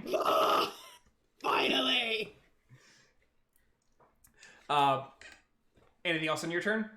I will come 5, 10, 15, 20, and like I'm gonna now stop anyone. I'm just gonna yell to the rest of the people, be like, "No, approach the bar!" Make me a persuasion check. The bar is closed. No, don't say the bar is closed. We need them to order after. It's true. 19. Okay, people are paying attention. With my super kami guru voice, nobody approach the bar. Stay away from the cake. Yeah. Alrighty, Mel. Yeah, so, get out of there, bear. Although, don't go too Yeah. far. I might become you again. I guess I'm... Give me a I second. want to step towards, the Give me a second. Just put that onto the back. Okay. Just so as you knows, I'm gonna wild surge 11 because I want to get up and close and personal with him with a Slugsworth. Okay, just a second, because you also have the 2 level exhaustion. Oh yeah. Because there's a part of you. So you're using Cure Wounds on him? Cure Light Wounds. Or yeah, Okay, Cure Wounds rather. Yes, Slugsworth. Yeah. Okay. Slugsworth at 3rd level to try and get them up and nice, which is At 3rd level. Hot diggity. 3d8 plus 3. Okay. 15. Okay. You bring them back. Like, they, like, kind of gasp and, like, sputter a bit as they, like, sit up and, like, some cake, like, dripping from the edge of their mouth, like, oh. And kind of looks at you and looks at the person beside, and they're standing and just like, we did it! You're doing great! Keep going! You're amazing! You're killing it! Get them out of here! Assuming they have normal commoner health, you just healed him 3 times over. He feels great. Yeah, He I feels want the him best to, he's felt in a long time. I want to get Had sued. secretly had a kidney stone, no longer has that kidney stone. I want him up well enough that he's like, yeah, great, come here, buddy, I got you. Alrighty. Anything else in your turn, Mel? No, that's all. I got no fun bonus actions. Okay. Okay. Oh no, Sylvania first. Sylvania. I'm gonna move up there, and I'm gonna go sparkler time. Yay. Just a second. I do not wild surge.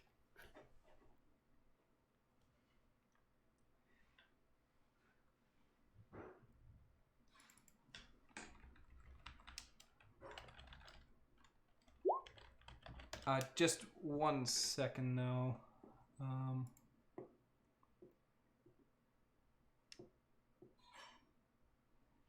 Oh shoot, where is it?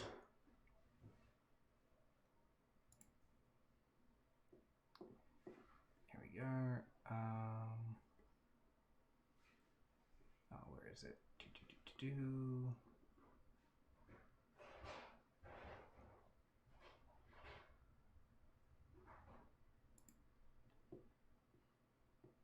Which attack? What spell are you using? Branding smite. Okay. Sorry, you have two different kinds of sparklers. So you're like sparkler time, and it's just like, wait, which sparkler? Okay. The big one. Okay. So 27 does hit. Set 6 plus your branding smite. An extra 4, so a total of 10. Okay. It is still standing. It is still standing. And it gets hit again. It doesn't. It does not get hit. Roll me severity.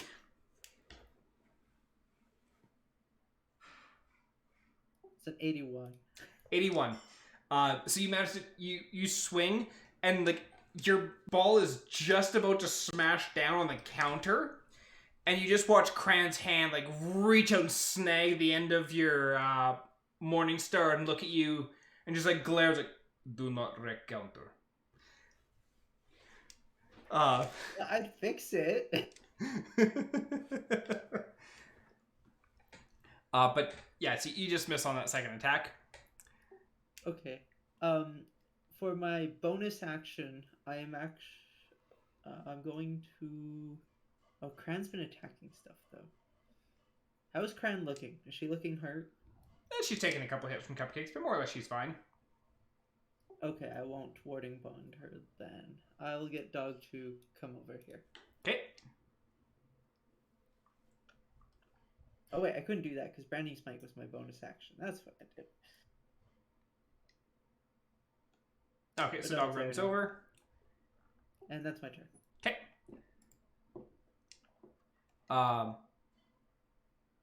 Actually, wouldn't Dog have to stay here anyways because it's bonus action command?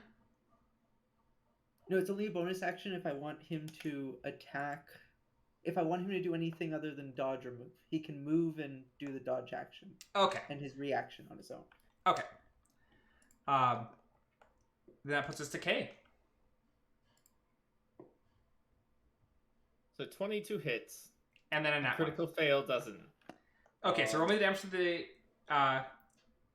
for the first attack. 9. What is with the now? Okay, and roll me a severity for the second one. Aaron, did you 80. turn on the crazy crit setting or something? I have done nothing of the sort. Don't believe you. Just You fire an arrow, and it goes over the cake, and you just watch Cran's other hand reach out and snatch the arrow right before it hits a bottle and like glares at you. Do not break bottles; they're expensive. and like throws the arrow on the fucking ground. Eating cake with them. Well, the bottle she's moving is empty, but the booze behind the yeah. counter is definitely not. Okay, fair enough. I love it. Although, Look at stop Cran, stop this firing food things is at the bar. responsible. Cran's running out of hands. 13. He's got like the Morning Star head in one hand, the arrow in the other, just like glaring at two people. Classic. Alright, so that puts us to the NPC's turn. this one's gonna keep dragging his buddy further away from the cake. That one needs to make a saving throw. That is a fail.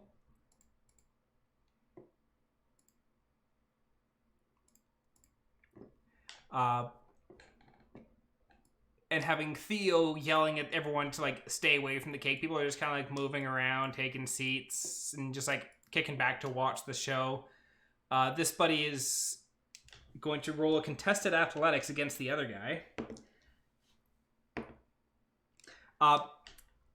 So this guy starts like, or like this guy goes to grab this one, and this one's like trying to resist, and like, no, get off. And he just like, grabs them, throws them over his shoulder, and starts marching away. Like it or not, you're coming with me. Yay.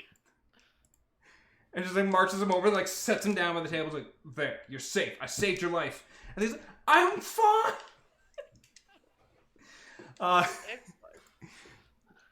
That puts us to Theo. Oh no, that puts us to Cake. Cake, yeah. Does Cake get it back? No. Damn it. Yay. Good. Need breath weapons. Seeing both of Cran's hand occupied, the Cake's gonna surge out and try and attack Cran again. With disadvantage, because dog will use his reaction. Okay. Fails the attack then. Yeah. It's disadvantage and bane. Yeah. Yeah. Like, you see the cake, like, start to lurch forward, like, dog just, like, puts its paws down to the back half of the cake and, like, lurches forward. It's got, like, the, like, bit of, what should we call it? Like, the, like, tray thing that you have the cake on. Dog just down, that's what it lurches forward, just like, arch. I didn't say the magic word. And that is all that is all the cakes. There's only the one piece of cake left. So that puts us to Theo. Theo is going to use another healing light on this dude. Okay. And hope that they get 1 HP back. That's enough. They sit up and their buddies look at them and it's like, dude, that cake fucked you up. Read the room! I'm going to go 5, 10, 15, 5, 10, 15. I've had enough. I'm going to attempt a guiding bolt at 3rd level. Okay. At the cake. So, spell attack. I fucking miss. 10 does not hit. 10 does not hit, yeah. Okay, you send that off and it just goes Sylvania, you just have a sparkler go whizzing past your head. Just like, why can't I hit anything tonight? That puts us the sparklers are supposed to be on the cake, Theo, not the hosts. Thanks, Syl. I know. That puts us to... You told us we couldn't have sparklers on the cake. That puts us to Annah. Anna's gonna exhaustedly shuffle her feet over to Syl and fall down, slapping a hand on Syl's back, giving her haste. I'm gonna roll 4, so Syl does not explode. Okay. I am now untouchable. I should also roll for me. Hoping. Oh yeah, because your guiding bolt does also not explode. Doesn't explode. Just to give Syl an extra attack. Okay. And whatnot. And so plus 2 AC. Can't underestimate plus 2 AC. That's a good point. And then, yeah, that's all Anna's got. She's gonna curl up on the floor. Okay. Sylvania. It's like suddenly feeling hasted. You were suddenly caffeinated. Sugar boost. Caffeine boost, even worse. It's like, oh, smash, smash, smash. It's like getting the hammer in Smash Brothers. Dun, dun, dun, dun, dun, dun, dun, dun, 19 dun, for dun. 6 damage. Yep. Okay, first one hits. Second one 15 hits. for 7 damage. Nat 1. That's your third one in a row, third turn in a row that you've had in that one as your second or your last attack. 64. 64. You go and swing, and you just watch Cran glare at you as you miss, but you take off a chunk of the edge of the counter, and Cran's like, "What did I just tell you?" I fix. You better. Dog smash.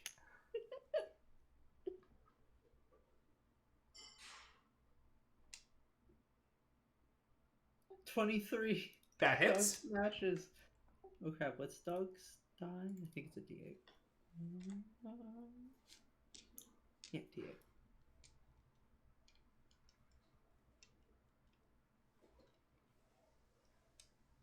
Nine force damage. Alrighty, it's looking pretty rough. Kay. Hey, finish the cake. Well, 23 hits. 11 does not. Doesn't. So I don't know if 7 kills it. How are you doing this? I'm literally just shooting the cake. That's it. I'm just firing it so it doesn't hit the bar top, the countertop, or cran. It just hits it and kills it. Okay. Yeah, you get that shot and just like pins it to the front of the bar, and you just watch as the cake just kind of like slumps and like drips down. And then I casually turn to the tables on both sides of me and go, "Sorry about the wait, ladies and gentlemen. What can I get you?" And I'd like immediately everyone start serving the customers. I want everyone to roll me a performance check.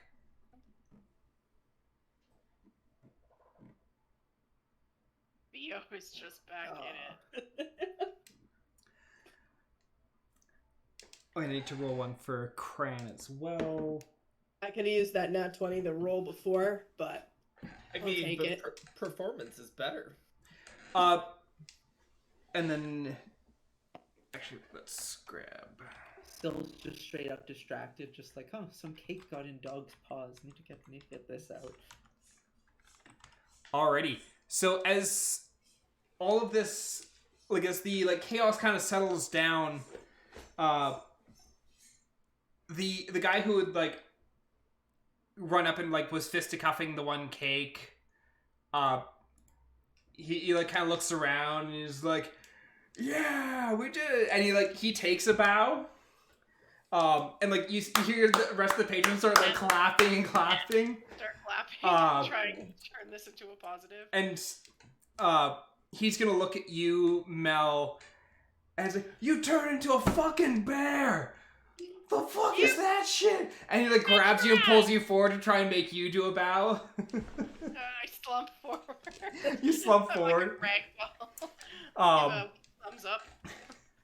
But the tavern is clapping. Like the people enjoyed the show. Theo's nat 20 came in clutch for getting past the threshold of, do they think this was intentional or this was just something went wrong? Yay. All the people who went down, can we set it up so they just drink free tonight? Like that. Yep, Yeah. that's easy enough to do. Yeah, if any of them still have lingering wounds, I'll just go and just pop them another heal. Yep, you're able to go around, touch them up, and get them healed up. Also, all of the smashed cake, I just start prestidigitating all of that cake away. Just like black Where does the plop cake just go start away? It gets prestidigitated away. Don't worry about The it. astral Just sea. accept it. I'm going to worry about it when Theo wild surges and everything that he's ever prestidigitated away just drops. Prestidigitates Yeah, but and someone else, like another spell surging, and then all of it just comes back. I get to the So yeah, you do end up cleaning up the various cakes in the bar, and it's easy enough to do.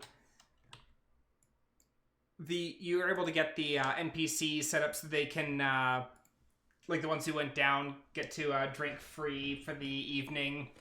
I'm going to insist they all go to their own table so they can mingle and like bond over the experience. Yeah, they'll come over, and the one guy's still just like, "Dude, that cake fucked you up. You are weak as shit." Yeah, they're all like chatting it up, and you do have like over the course of the evening, more people start pouring in, especially with it snowing outside. And You're good, guys. well into the evening, it is snowing. Like, it snows snows really hard for a solid 3 hours. Looking outside the window, you can see, like, large icicles and just billows of snow just, like, piling up on these ships. And, like, the dock workers are like, what the fuck? It's, like, early fall. Like, what is this shit? Early snow warning. It's early fall. Okay. I'm going Part to of me was crack- like, it's August. Yeah, No, early fall. This could be Canadian climate. no, It's this is fine. essentially August. Oh, It's not Yeah, early that's fall. fine. Yeah, it in is. Edmonton, that's normal. It's late summer. I'm going to strap a shovel to like the front of Dog and have Dog clearing a path to the front of our tavern. Yeah, dog just walking up and down the docks, just like clearing snow out. Just that one path to your tavern.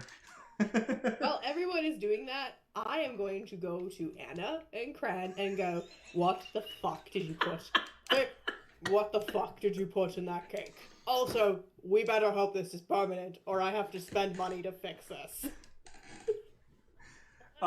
You need to fix it? Yes! Yes. I'm not good at my Alan Rickman impression. DM, do we have any of the toji Tico berry? berries? Tico berries. Do we have any of those berries left in the back that I could show Theo? You don't have it. You used up all the berries, but the jar is still in the garbage can in the back. So you go and you pull that out and show Anna, or you show Theo. For Theo. I I got look- it.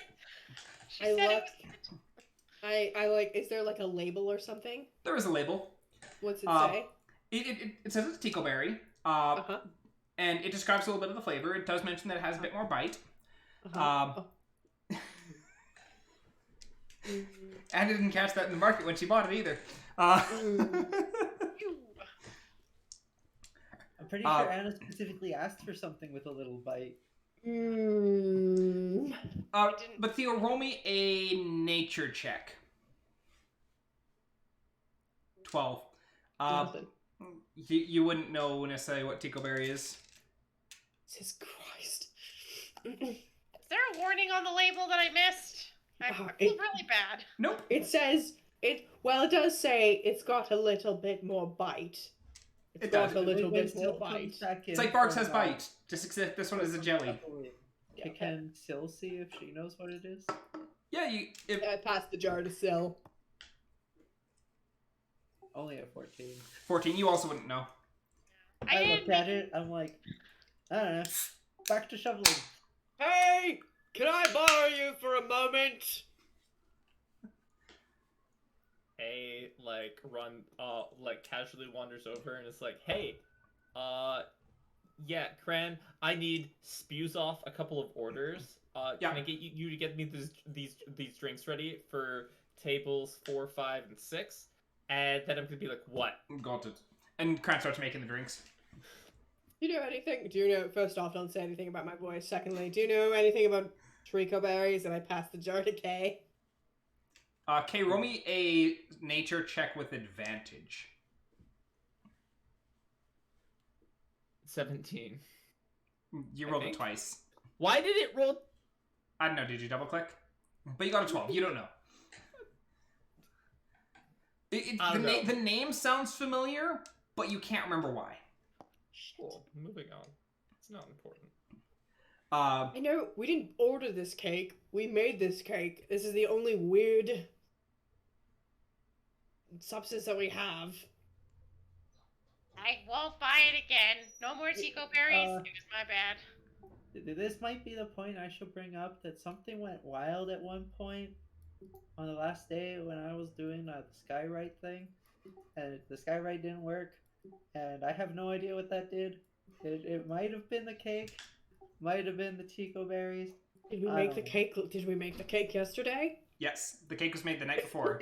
Oh fuck. Well, shit. Is going to not care and go and take the drinks that Cran has already put on the bar and gone to serve customers. Yeah, Kay, you're out and about serving customers. With all the cake cleaned up, I'm assuming the party is smoozing with customers over the course of the evening? Yeah, we'll totally schmooze. I And was- we'll suggest we can make another cupcake with Tico berries and we can get to the bottom of it, but that's another time. Okay. And everyone roll me charisma checks.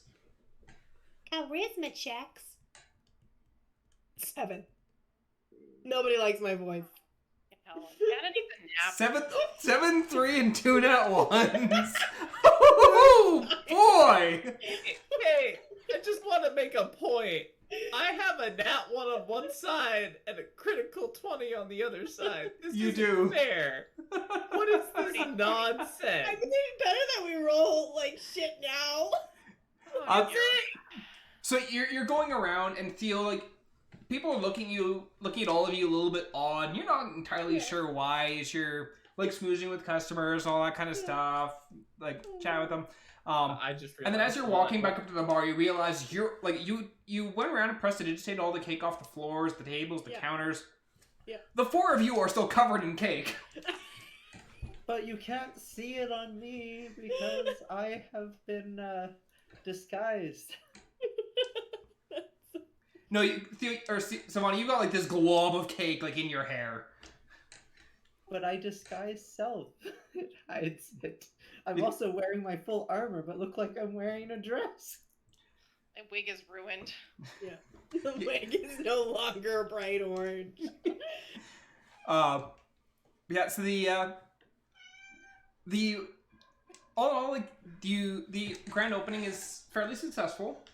You do end up having a lot of people coming in and out, and the snow actually helped because people are like, I don't want to be on the docks right now, so they're going into like all the taverns along the docks. It's like, where does this path go? Oh. Yeah, and so you end up having a lot of people coming in and out of the tavern over the course of the evening. At least we smell like cake. Planned it all along. Yeah.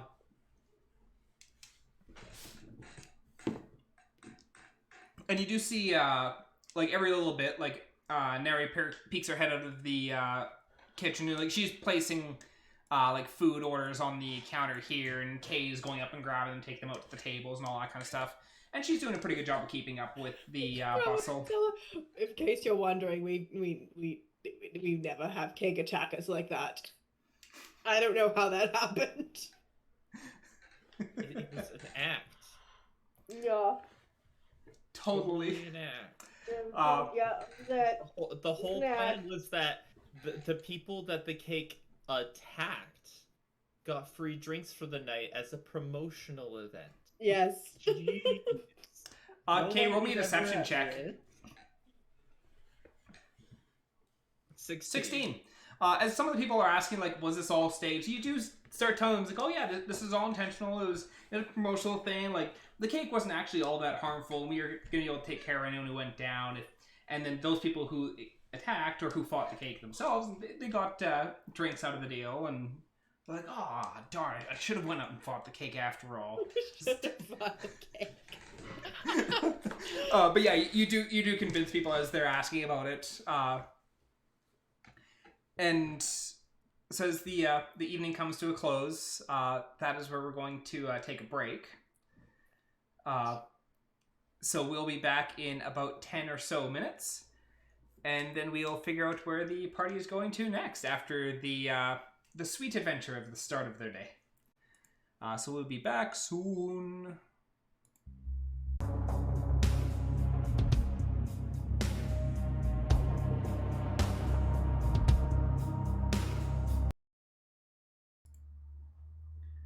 Alrighty, we are back.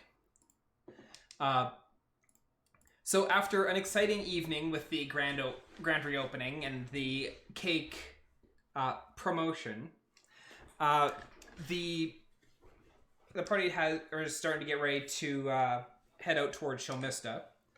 Anna had gotten in touch with Borble and opted to pay him out of pocket to hire him on as a secondary cook for the next 3 months to help train Neri up some more. And she's appreciative of the assistance and like just having that person who's worked in that little bit more of a professional environment, although ships aren't quite the same as a restaurant, but he still has a lot of kitchen experience.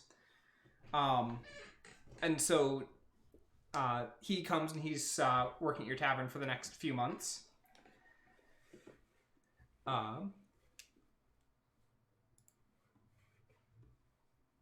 Does the...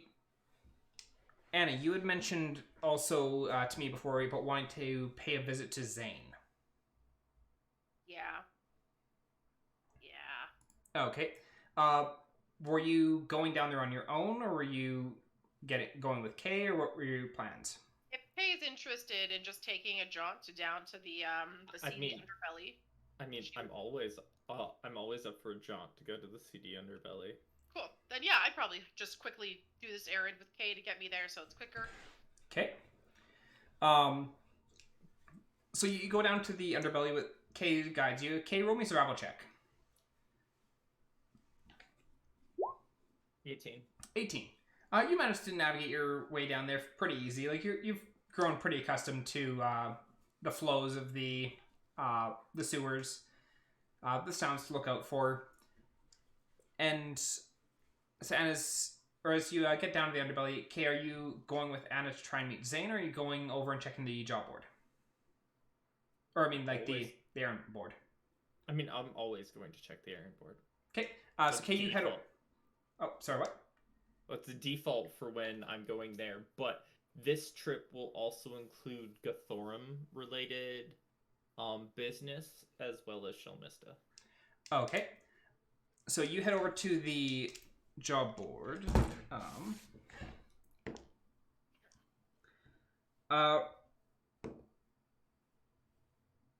Roll me 2d20.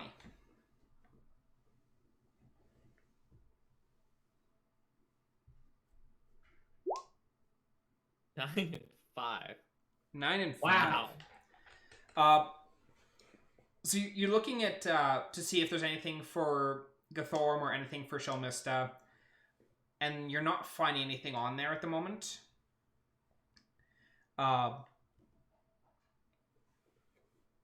It doesn't seem like there's a whole lot of people trying to ship things out that way at the moment.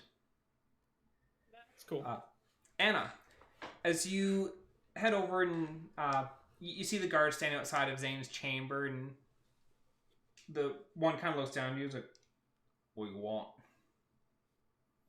I'm here to talk to Zane about a business deal.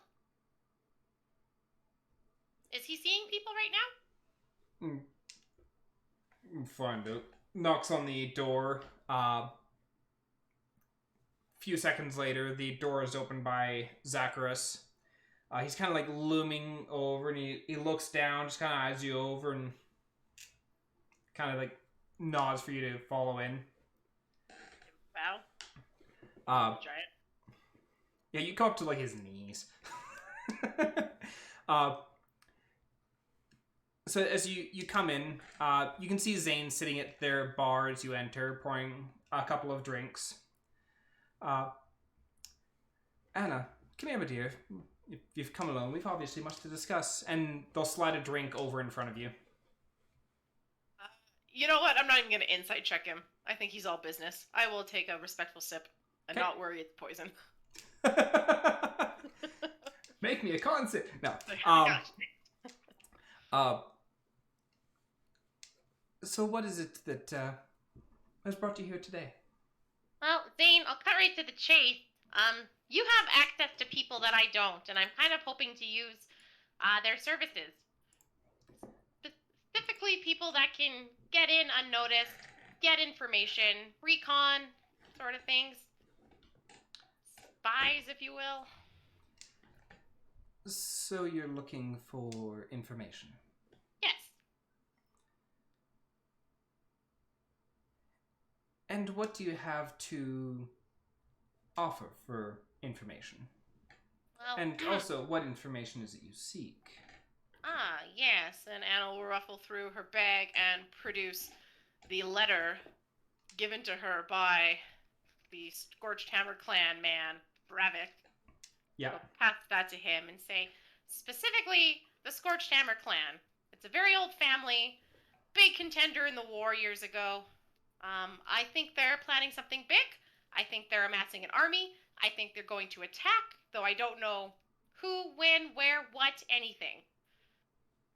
And you see Zane pick up the letter and take a look at it. I want you to roll me a perception check. Shiza, not Theo's. Oh man, if he's part of the clan, it's a 25. 25. As you watch Zane reading the letter, you watch Zane's eyes flash solid black for about a second, and then go back to the normal tone as they're reading the letter. All right. And then they fold it up and pass it back to you. It's like, the letter itself doesn't seem anything concerning. Because what was the text on the letter? What was written on the letter again? Sorry for taking off without a proper goodbye, but I have more work to do. Thanks for getting me out of that Kruthic mess. 'Tis a shame what happened to the young dwarves, but their sacrifice was not without purpose. I wish you all the best, Bravik. And so like Zane reads that, and it's like, all in all, it doesn't seem too concerning. The death was not without purpose is mildly concerning, but Yes. without I want to know what that without purpose context, I'm not sure I have any information at the moment that could help. is. But you say that you think this Scorched Hammer group is trying to start a war. What makes you I think think that? Well, just based on, I'd tell Zane all about going to the Shadow Lands and talking to Ethereal? Ethereal, yeah. Just talking to her and what she was able to pull up from the Scorched Hammer clan, and learning about the Lich and how a Lich is always not really an exciting thing, and how they seemed related to my village being destroyed and the murder of almost everyone in it. I'm like, I know it's not a lot to go on, which is why I need more information, why I need to find proof to back my cause, and I can't devote all of my time to it right now. I have friends, we have places to go, things to do. That is understandable.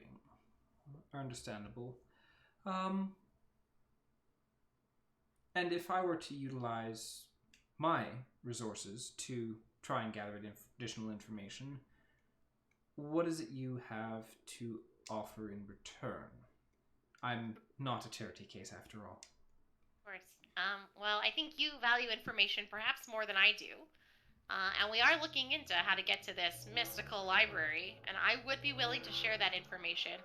And not only can I give you whatever might interest you that I know now, it'll also be an investment in the future. Everything that I learn as I'm traveling the lands, I can relay back to you. I can help be eyes and ears into certain situations. It's a shame I couldn't help with your friend. I really wanted to. That's fine. I've already tasked others with retrieving my contact's information. Figured you would. When your group turned me down, I simply went to other groups that I have access to. I don't have time to dilly-dally when it comes to matters of this sort. Of course. But I want to be your ally. I do. If you have information that you're looking for, I would share what I have, share what I know, share what I've seen. I'm going to Shilmista soon. Well, information is power. And I do enjoy having power. And I do usually deal in information or favors. So I will send a couple people to scout around, see what information they can gather. And of course, depending on the information found, will determine what I require in return for it.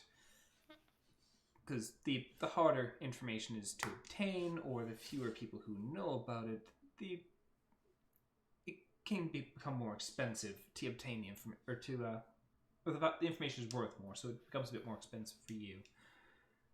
Of course. But I can send people to investigate. That is within my capabilities. Do you have any idea of where to start? His history of Ithamir, perhaps? Wait, no. What was the mountain? The Antarak Mountains is where Stoneforge and Dogneer are. Okay, Stoneforge, I think, was the one. There we go. Thank you. Had my names mixed up. Like Stoneforge history might be a good place to start. That's where we had contact with a member of the Scorched Hammer clan. And this is, and like motions back to the letters, like that was from them, correct? Correct. They were in quite the hurry to get away from us. We didn't realize who they were at the time. Ah, I see. Well, I will see what I can find, see what I can dig up. I should have people I can contact to look into this. And if I find information, then I will let you know what I require in exchange for it. Of course. Trade of equal or more value? Yes. Oh. And if all else fails, money and goods, while they mean relatively little to me, they're scraps to keep the rabble in check, and kind of like motions towards like the general like underbelly area. So we'll see. Okay. Is there anything else you require? I don't know. If your friend there could like flash K his abs, I'm sure he'd really appreciate it. Okay, the boy who tried to sneak in here. Yeah, sorry about that again. We have no control over him. He'll have to learn to control his hormones eventually. Roll me a persuasion check. With advantage, persuasion. It's a 22.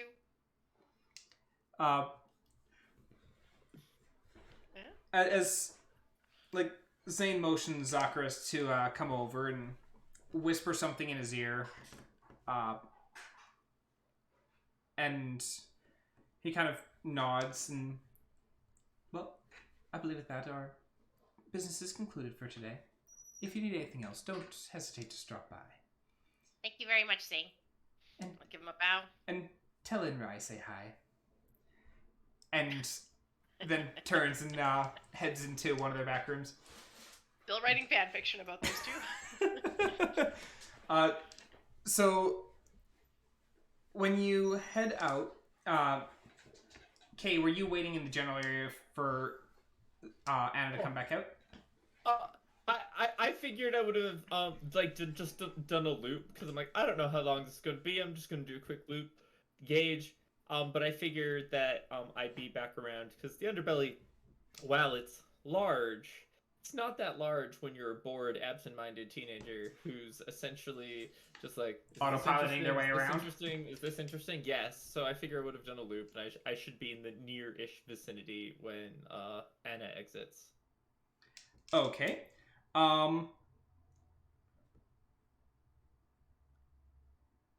So as you're walking around, roll me a strength saving throw. Saving throw. Well, That's a 10. So as you're walking along,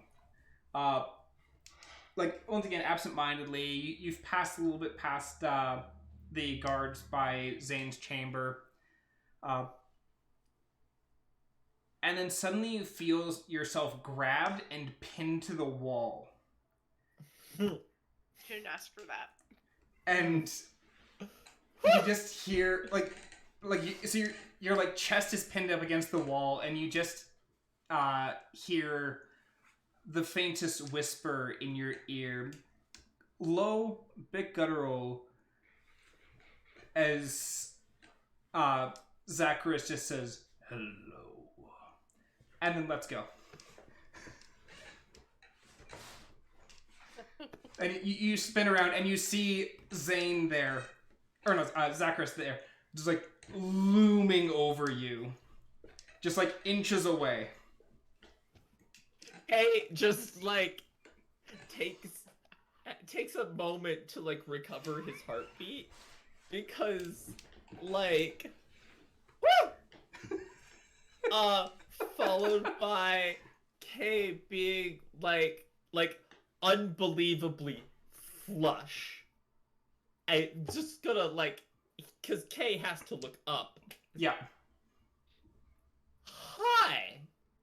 And Zacharias just looks down at you, winks, and then turns and walks back towards Zane's chamber.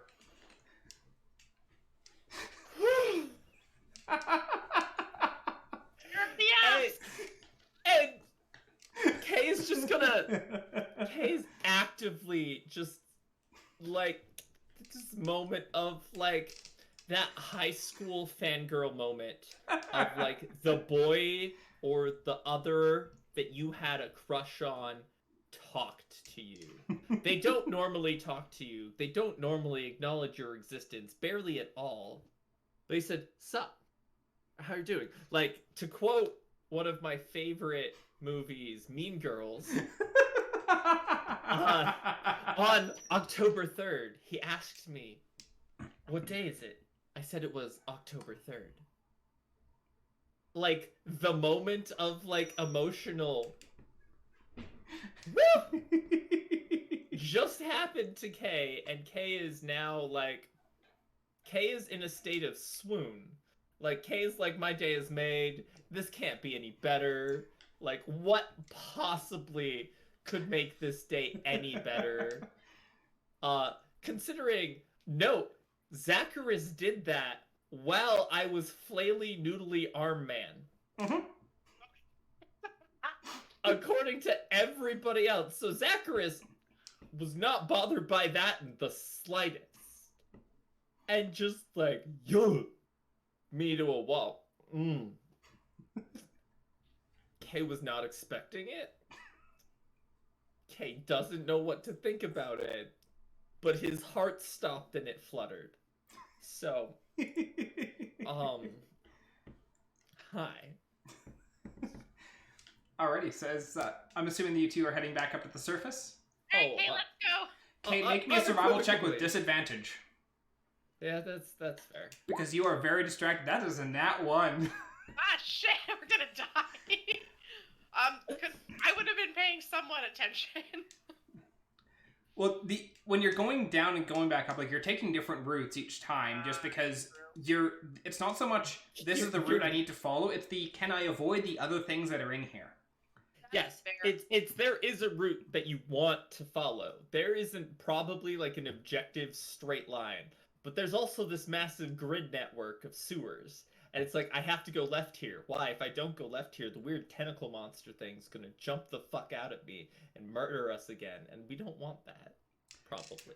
Yeah, as you're strolling along, you're just like, oh, this is really nice. And you're just like swooning over like your experience with Zacharias. And Anna, as you two are walking along, you end up entering this like really clean area of the sewer, and you're just like, this is oddly clean. As suddenly you see Kay walking forward and then just abruptly like stop. Almost as if he's run into a wall, but you're not seeing anything there. And Kay is like, Kay, you feel like this tingly, burning sensation on your skin. And I want you to make me a strength saving throw. 14. Could have been better, could have been worse. And Adam, make me a strength check. Oh no. Why would you ask me to do that? This is Anna. Alright. Let's go -1. Hey, Alright. 14. 14. So between, like, you see Kay hit this, like, invisible wall, and then, like, after a couple of seconds, he's, like, trying to, like, pull himself back, and, like, you also grab onto him. The two of you combined are able to pull Kay out, and you see, like, this Kay imprint in, like, this kind of, like, gelatin thing as it starts to shift and meld back. At which point... Anna? Yes? Run. As the two of you turn and hightail it the fuck out of there. As Kay had walked into the back of a gelatinous cube. Oh, I knew exactly what I had walked into the moment it happened, and I was like, oh, it's that like post endorphin clarity, like Post nut clarity. Yes, that. Except I'm not about to say that. Kay is like coming down from that emotional high. He's like, oh, we made a mistake. Yeah, and you turn and you start running. Rake me a survival check, this time just at regular. 21. Suddenly having that clarity, you're just like, we have taken a wrong turn, and if we kept going, we'd have even more wrong turns. You turn, you hightail it out, and navigate your way back up to the surface. Yeah, it was, you had a... Today was a great day. Great day. Wasn't it? So arriving back at the tavern, the party kind of Your convened. front half seems cleaner than your back half.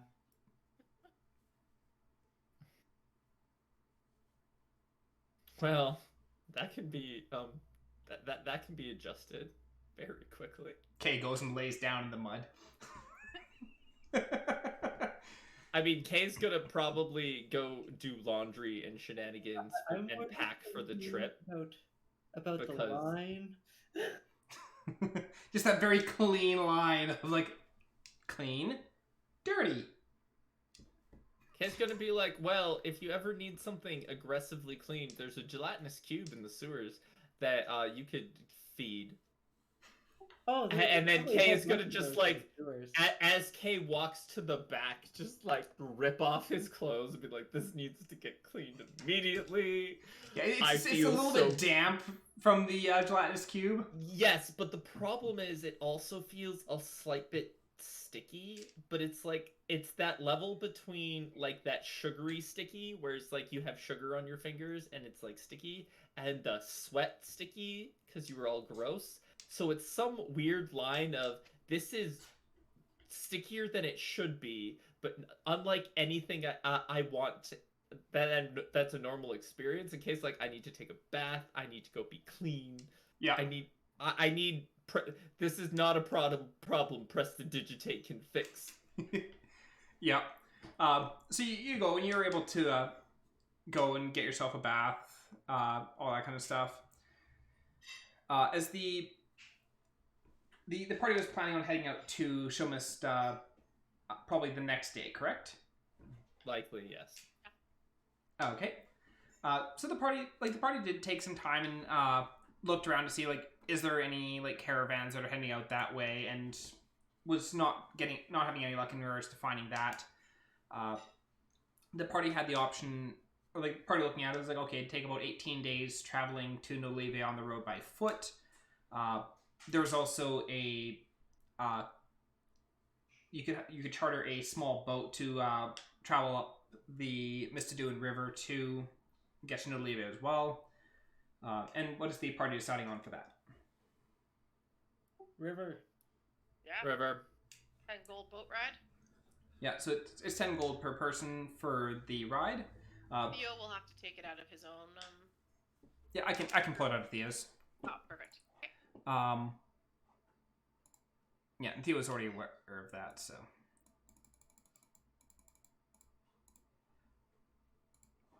So the party is able to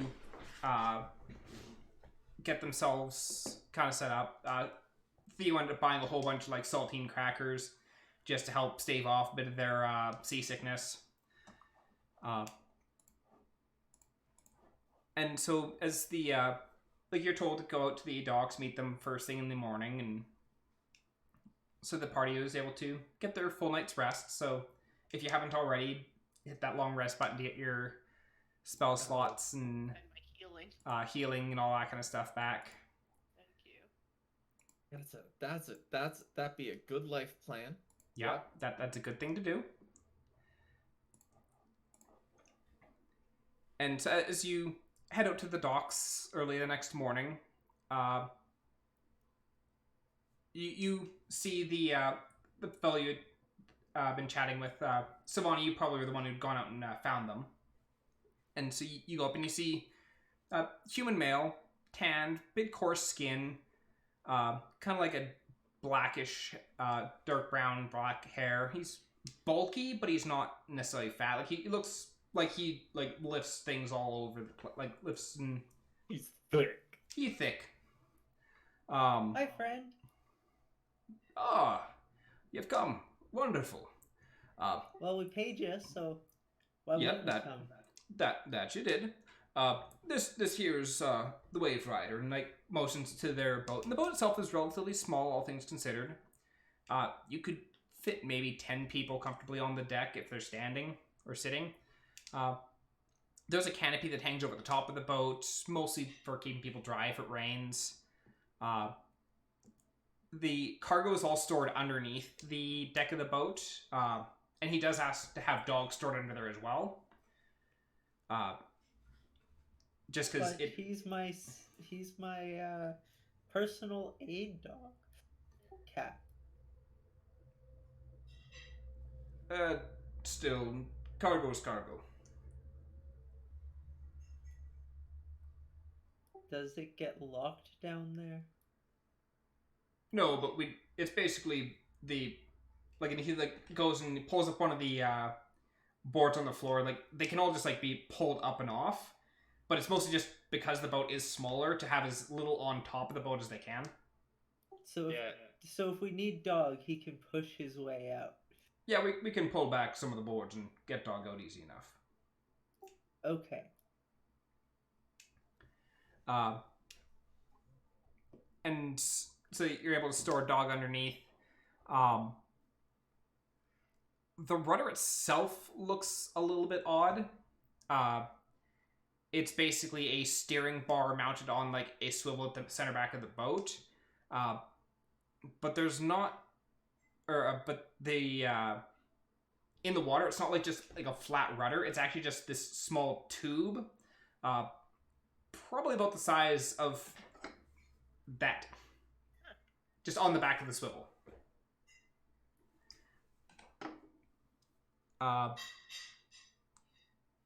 so and then there's a few torches of Everburn present on the boat. Those crackle away. And on the side of the boat, it does have the name Wave Rider. And it's yep, just waiting for the rest of the crew to come over, and then we'll be on our way. Did the freak snow the other day cause you any issues? No, we got into town late last night, and didn't seem to be, most of it's melted by now. And there's some patches of snow, but most of it is already melted. Okay, fair. It is weird though. You usually don't get snow for at least another month or so. But nature's weather, weird. It happens. Nature's weird. And then, as he's kind of getting the boat, unlooping some of the ropes from the boat, you see a couple more people come over to the boat. There's a half-orc male comes over. He's got pale gray skin, fairly built, and his head is shaved bald. He's got a little bit of hair on the sides of his head, but the top is all just bald. And then you also see a seagull kenku come over, who seems to be a bit lankier. So this is Parkin, and motions to the half-orc, and this is Moto, and motions to the kenku. Hi. Pleasure to do business with you. And as the kenku just leans down and shakes your hand. Can you do me a favor? Yeah, what's up? Can you say mine? That's a weird thing to say. Mine? Perfect. I hand him a copper piece. Takes it, flips it up, puts it in his pocket. Mine. I hand him a second copper piece. He takes it, puts it in his pocket. You're setting a dangerous precedent.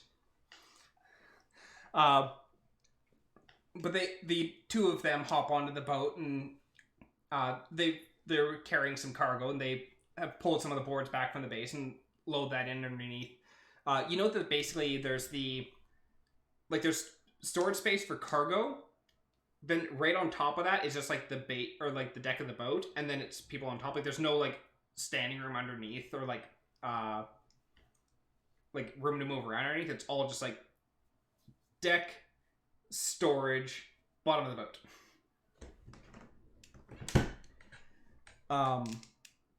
Dog is going to be complaining in my brain for the next week.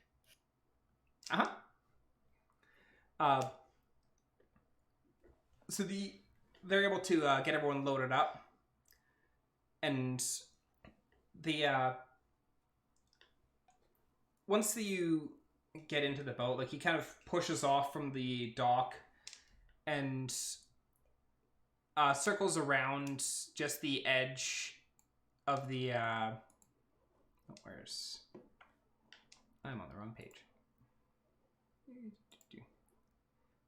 So he circles just around like the north ridge of Aminodel to start heading up into the river, into the Mistaduin.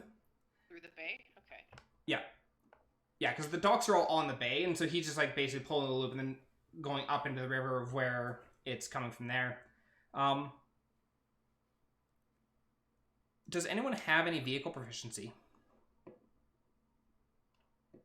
I do not. So I don't. Nope. And doesn't look like Theo does either. Sylvania, because of your artisan nature at least, you note that you're in a boat without paddles going upriver. It's kind of weird. Pretty sure that's not how boats work. That's how this one works. I'll believe that. Magic. I love magic. It is magic. But so the boat's traveling along, and it's not the fastest travel, but you do see like Parkin. He goes and he grabs onto one of the boards and kind of like clicks it up, and it folds out into a small cot.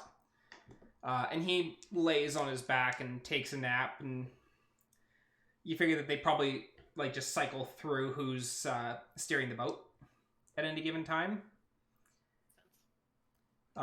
Which is why they're able to get you there faster as well, even traveling a little bit slower, just because they can run 24/7.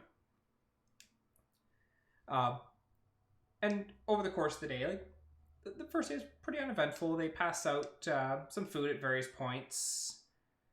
They've got water skins, and you notice that Victor, he's at one point he grabs a jug and like leans over the edge and like scoops it up and sets the jug down on top of a large vase that's at the back. And you can, like, it's a clear jug, and you just watch the water draining through the jug that he bought, or that he had, into the vase below it. And then he just takes the vase, or the jug, and just shakes it out over top. You see, like, a few little bits and bubbles fall out of it. And he's like, there we go. And grabs his cup, scoops up some water from the jug, or from the vase, and takes a drink. And I made one of those for a science fair once. oh, really? Or at least something similar. Depends, is yours magical, or are you doing the straining through rock, sand, silt thing? Little bit of both. The jug itself has a little bit of, like, water purification magic on it. So basically, it gets rid of any, like, the really itty-bitty stuff. But yeah, there is a layer here at the bottom. He kind of, like, tips the jug over and shows him, like, there's, like, a round plate at the bottom that seems to be like minorly porous. So the water drains through that and to the bottom. That'll take out most of the big stuff. But then when it passes through the bottom of the bottle, or the bottom of the jug, then that takes out any the stuff that'll make you sick in the water. Yeah, so that was a little bit better than the one I made, but it was really cool in the science fair because I took really dirty water and then it looked like clean water. I wouldn't recommend drinking it, but it looked cool and I won that science fair. Oh, nice. And actually, I'm going to roll a... Okay, he's not going to ask about that. That was the year after they said I wasn't allowed to do anything with fire, so I did things with water. Oh, that's fair. I take it the year before you blew something up. Well, it didn't blow up, but it did burn down the entire table. It was contained to the table, though. That's a good start, I suppose. Just don't try and burn down my boat. I've gotten much better since then. I haven't burnt anything down in at least 4 years. You did try to light me on fire once. But you didn't. Not for like trying. Okay, let me rephrase that. I haven't accidentally burnt anything down in at least 4 years. He's kind of nodding to himself. Every once in a while, Moto will be sitting there and just kind of like smirk himself, look back. Mine? I'll toss him a maximum of 2 copper pieces per day. Okay. He will absolutely do that every day on the way out there. Get a couple of copper pieces from you. How many days was it again? I'll just remember 11. that. 11. So 22 copper. And yeah, like over the course of each day, like they do like rotate who's sleeping. The ride itself is fairly calm. You are traveling upriver, so there is a little bit of choppiness to it, just because you are fighting against the current. But it's not too bad, all things considered. To distract Theo, I would like to ask Theo if I can experiment on their chain some more during this journey. Yeah, would be down, I think. Yep. As JB's not specifically here, unless we're planning to finish this journey today, I'll wait and message Jamie a few of the ideas I have, make sure they're okay with all of them. Well, and even if we do, we can always have that like retroactively handled afterwards. So, yeah, you'll be doing a few experiments on there and trying to keep Theo distracted. Theo also ends up doing some doodling in their book as they're going as well. I'd like everyone to roll me a perception check as you're on the 3rd day of travel. Theo has a 10. As does K. 4, unless I have advantage. Dirty 20? Dirty 20. So Anna, you notice it first. Up a little ways on the river, you see something jutting out of the water. And you kind of point it out, and Victor's just kind of like, oh, that's odd. Didn't see that when I was coming in. So the boat speeds up a little bit as you approach it, and you see on the side of the like on the side of the river the wreckage of a small boat. That is worrying. You can see the bloody bodies of numerous people in armor scattered around the boat, and there's a large metal cage there's like half submerged into the water on the boat as well.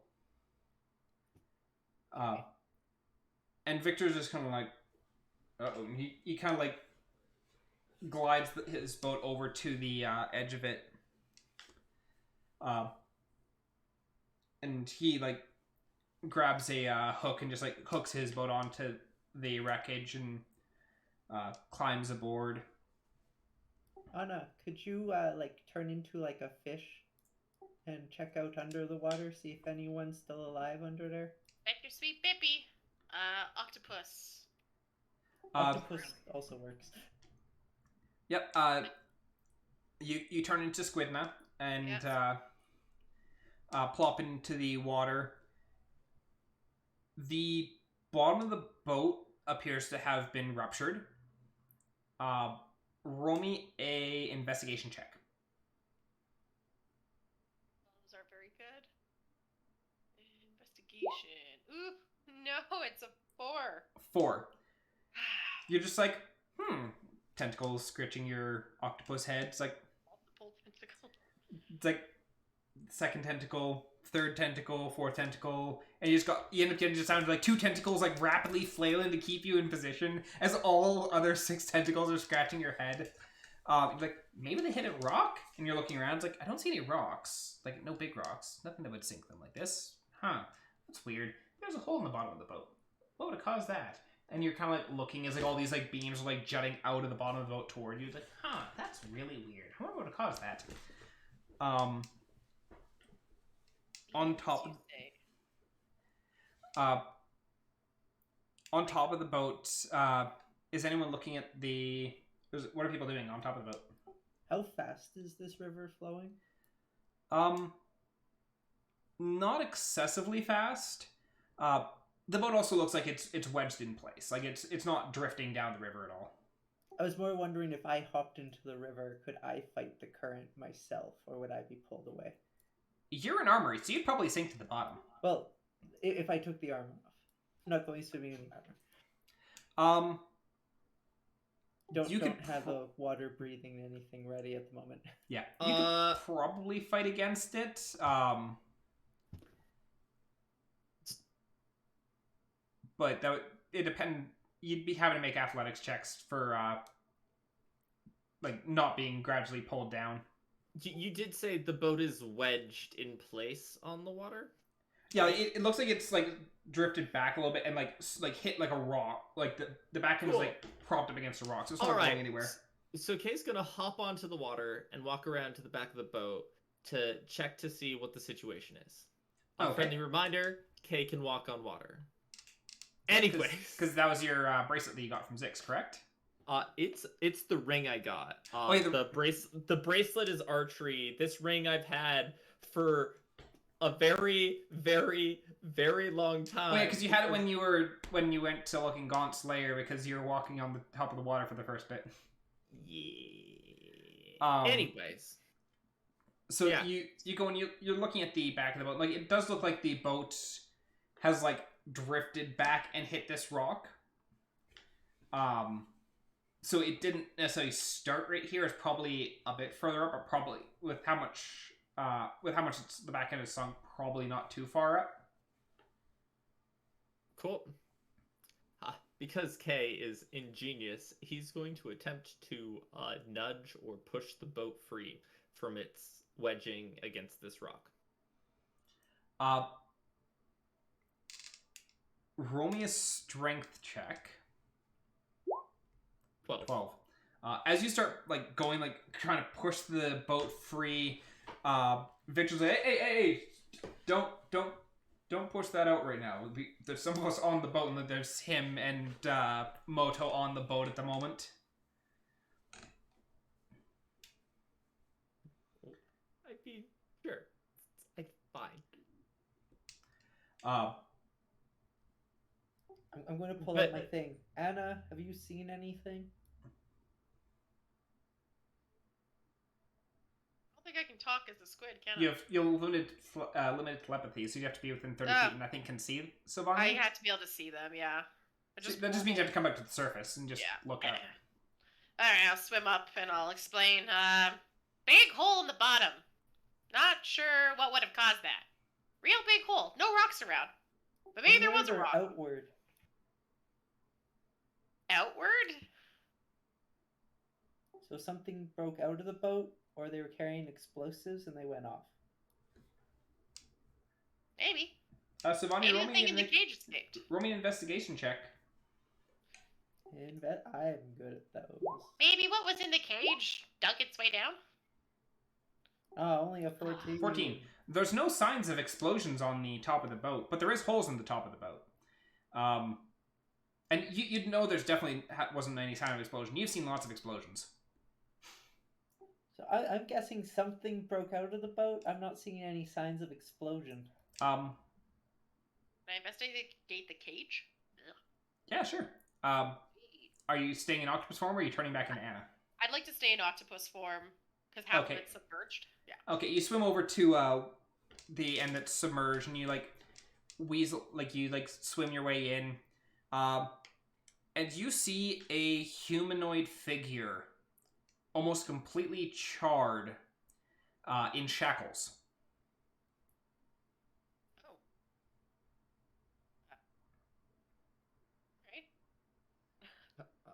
doesn't bode comfort. Can't be Hey, helped, Victor, right? how long did you pass this spot? How long ago? Oh, Like, how old is this at the oldest? Oldest would have been. Well, we're 3 days from Amanodel, so about 6 days at most. Because I didn't see it when I was coming in yesterday, or we came in, and then you hired us, and we turned around the next day. So Okay, so maximum 6 days old. Assuming it happened close to here. If it happened way upriver and just this is where it stopped, it could be older. But... yeah, and you also do see like several bodies like strewn around on the boat as well. Is the cage The intact? body? Oh, Go on. The cage is intact. Okay, never mind. the bodies, do they have any noticeable, like, two things? Are they all of one race? Like, are they all elves?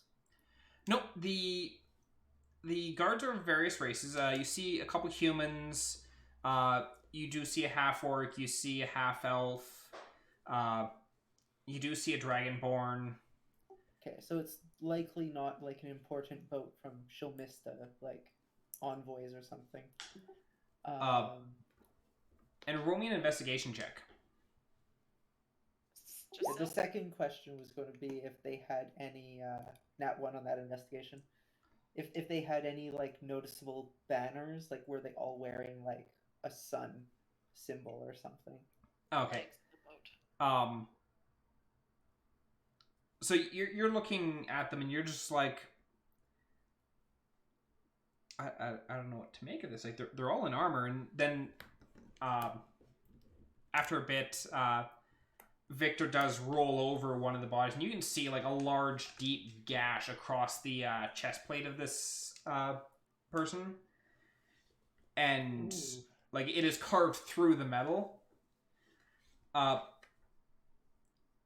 something very strong. On the chest plate, though, you can clearly see the symbol of the Amanodel Guard. Huh. Like the crest of the Amanodel Guard. Yeah. What's her name doesn't have teleporty or magical stone communication with us, does she? Where did imagine Vane she would. say that they thought that his informant was going? Oh, they knew where the informant was going. They were being taken to Shomista Oh. to stand trial. Oh. Is that his informant in the cage? You don't know. There's a burned body in the cage.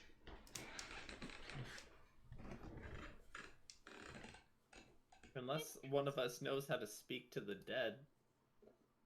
Is that a thing you can do in D&D? It is a thing you can do in D&D. It is also something that you know is very illegal. It's a spell you can use. Thanks. Talk to dead is illegal? A lot of Seems like necromancy it would a lot of necromancy spells are considered illegal. Talk to dead just seems like it would be super useful for solving crimes. It's like, hey, this guy got murdered. Hey, who murdered you? Oh, great. I guess it really depends on what is required to do talk to the dead.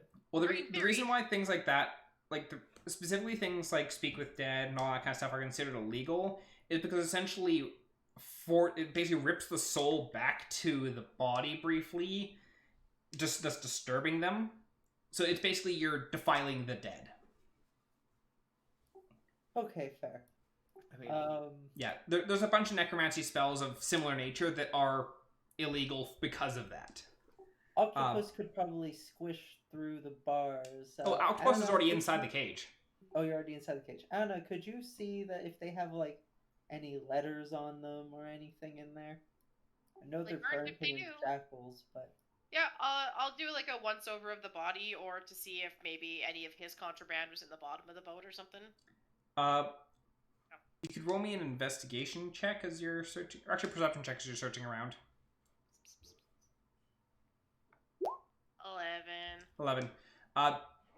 His body's pretty burnt up. You're not finding any like notes or papers or anything like that on him, and it doesn't look like he has had any like there's anything like sitting around in the bottom of the boat of his. Yep. I ain't finding nothing. But yeah, a lot of guards If I died. could hop over to the boat easily, I want to like check all the guards. Like, do any of them have letters saying like, "Oh, this is your mission. Make sure you get prisoner who is this person to this place." Roll me an investigation check as you're rummaging through the pockets. 12. I'm also going to point out I won't keep anything else I find. If they have money on them or stuff, I'm not taking that. Yeah. You search their pockets. You're not finding anything really.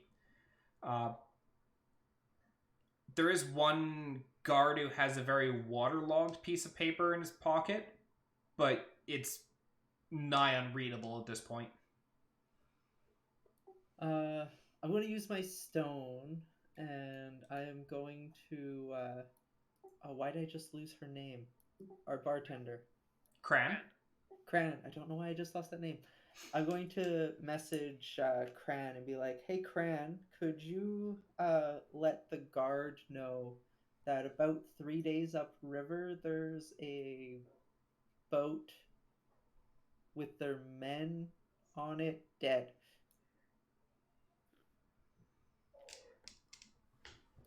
Had to start shortening that.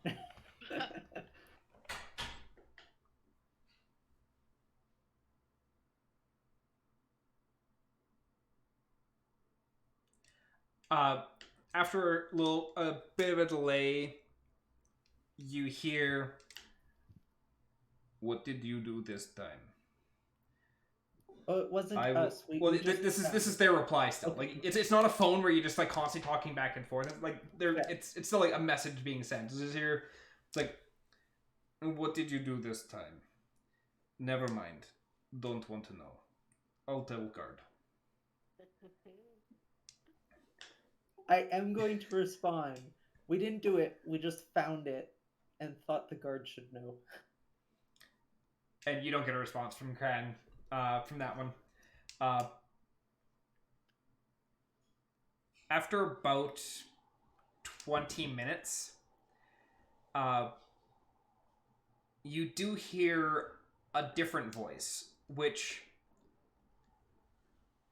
Sylvania, you've heard this voice a couple of times. Kay, you are painfully familiar with this voice. It's Inra. She has the rock.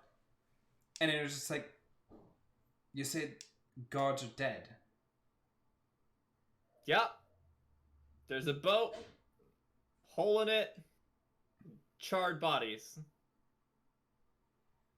We should also mention there is a cage, and this is on the river to Shomista.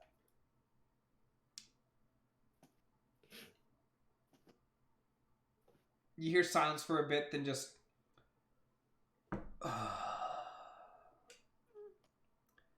Also, I will send people to pick up the bodies. Thank you for letting me know. Zane says hi. That's horrible! No! Why? No, Annah! What? No! Fuck! I forgot to tell her.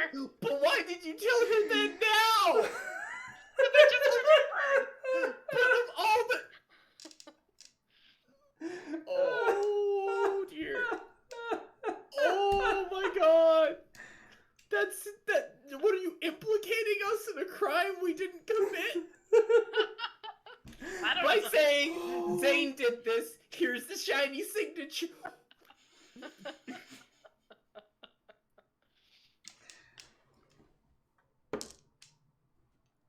Over the rock. I know that Annah is like on a boat with me, but over the rock, just what the fuck? When did you talk to Zane? Right. She doesn't know. She knows now! Yesterday.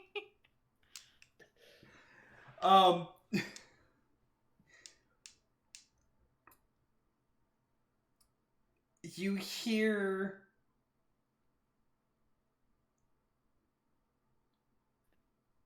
You actually get no response from Inra. And then after a minute or talking- two, you get another message from Cran. The big lady looks pissed. And she said, they'd better not have been the ones who did this. Cran, could you ask Big Lady if they want us to release the boat downstream or leave it?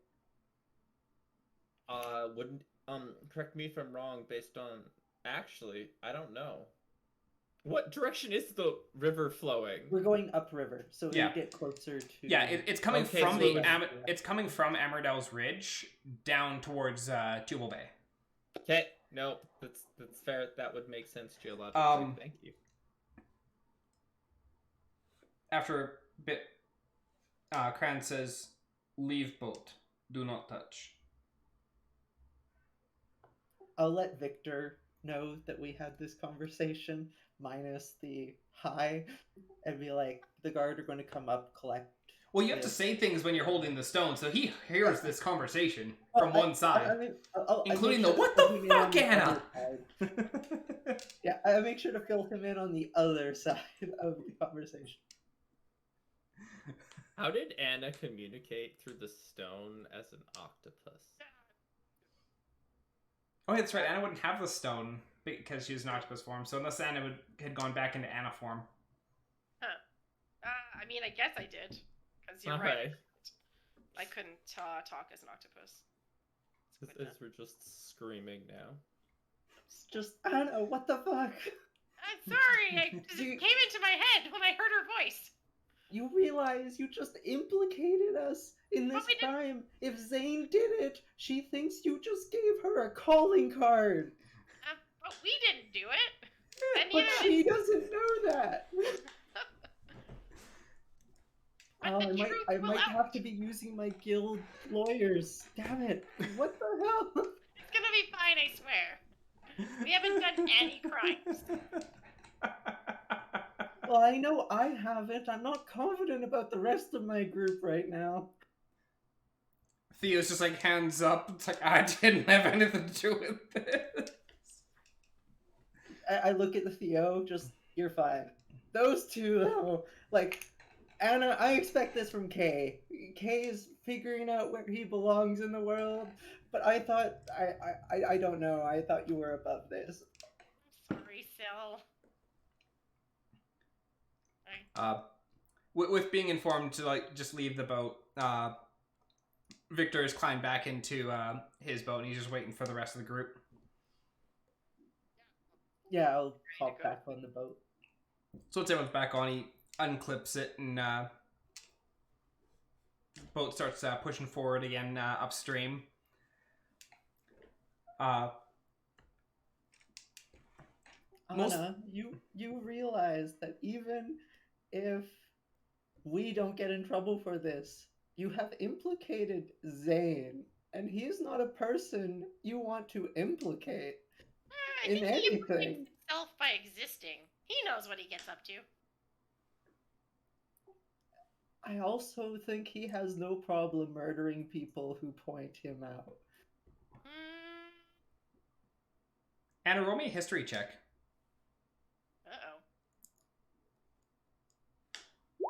That's only a 16. 16. You remember that the other thing that Zane had... Like, there's two things that Zane wanted. One was getting the information from their informant. The other was to find out who it was who potentially sold out their informant. And you get the feeling that maybe Zane is really not that fond of people selling out people.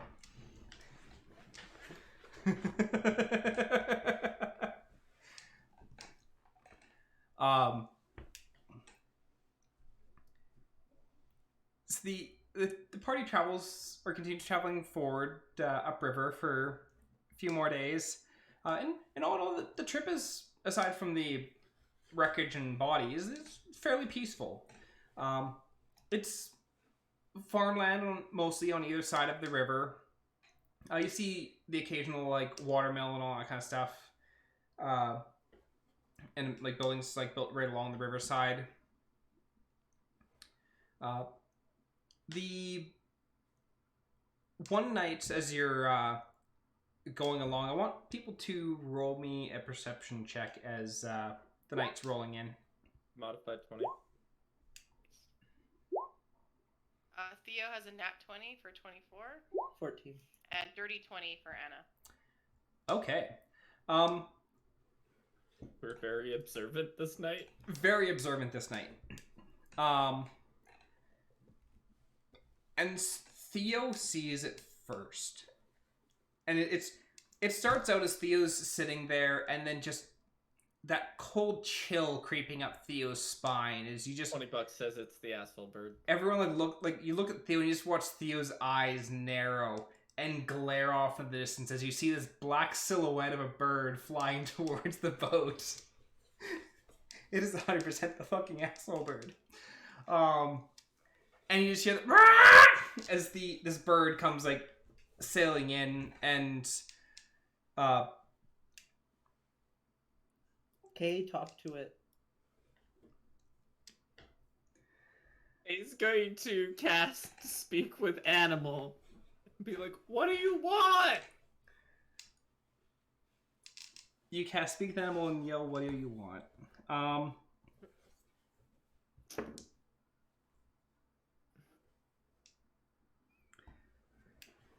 As this bird is swooping past the boat, and like it swoops, so it like the wing like just scuffs across Theo's nose just that little bit, enough for Theo just like ugh. It's like it flew like so incredibly close and takes off, and all you can hear as it's flying by is fuck.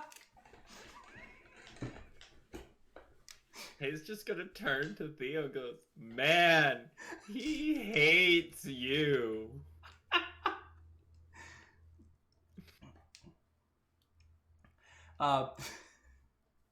As this bird is like flying off into the distance,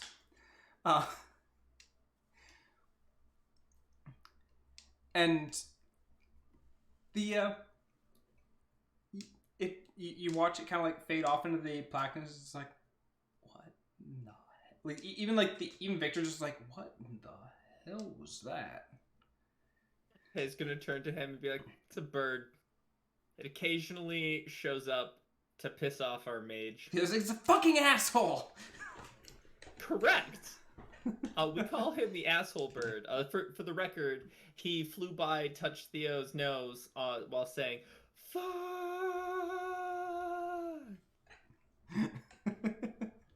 If you were interested.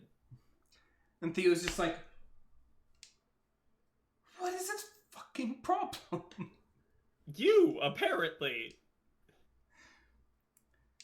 As the as the boats continues traveling along, like a few more days pass, and probably about a day out from Shilmist, like from reaching like the edge of the forest, you can see the the foliage before you're reaching the Grand Forest Shilmist. So you're believed to be the birthplace of the elves. You're seeing trees like cresting the horizon. And considering how far you're away, like just that feeling of like those trees must be massive. Those trees can remember things. Anna, can you talk to plants? Yeah. His eyes are gonna light up though, because if we encounter some more tree spirits, we helped one in the past. You did. Because again, insert Fae problems here. Magical spirits that show the fuck up. Oh, yeah, I can speak with plants. Not right Do now, they but know magical things? potentially. Now I'm just imagining Sylvania walking up to every tree, slapping the blueberry down. Do you know what this says? We are not getting out of the boat to talk to the trees. What? You're allowed to go talk to every animal in Animal Odell, but I'm not allowed to talk to every tree in Chilmista? You're allowed to do what you want on your free time, and I'm allowed to do what on my free time. This is not free time. This is travel time. It's been free time since I left home. What are you talking about? I mean, you're welcome to get off the boat, but we're not waiting for you. Well, that's okay. I'll wait till we get off the boat and then start with the closest tree to where we get off. Can't you just look for the oldest tree? Aren't they the most likely to know what you want? It wasn't the oldest dwarf that gave me information to find you 3. True. But go big is typically a better source of inspiration. So you're saying I should barge into the next king or queen's chamber? Sure. You know what? Why not? I have a feeling Kay would get himself killed. I mean, Kay already tried that. Let's be abundantly clear. I will dimensionally walk into very high security places to see what happens. I don't think I'm super concerned with, what's the word you looked for? A poor sense of self-preservation. No, not poor. No sense of self-preservation. That's right. Yes, well, I mean, Kay is the only person that didn't run away from a dragon fight. 2 people nearly died, and one of us ran away. Well, also, Kay is the one that decided to meet a eldritch being by walking into the underworld's chamber. Let's be clear, he's not royalty. Second, I had no idea the eldritch being was his neighbor. I don't think most kings of the underworld are actual royalty. Exactly. Not a king. A Practically king. ruler maybe, but not a king. It's not how that works. That requires hierarchy. If there's just one person on top and everyone below them, that's not a king. Yeah, that's a king. No, it's not. And that's how that about how a works. king works. The king is on top and everyone else is below them. And I'm pretty sure he's never on top. Kay stating blatantly from the one time he caught a glimpse of more than he should have. I'm pretty sure he's on top of the underworld. I guess unless you mean physically, then he is under the city. Kay's just gonna be like, I can't deal with this tiny creature anymore, and just gonna walk away. I follow. There's not a whole lot of boat for you to walk away on.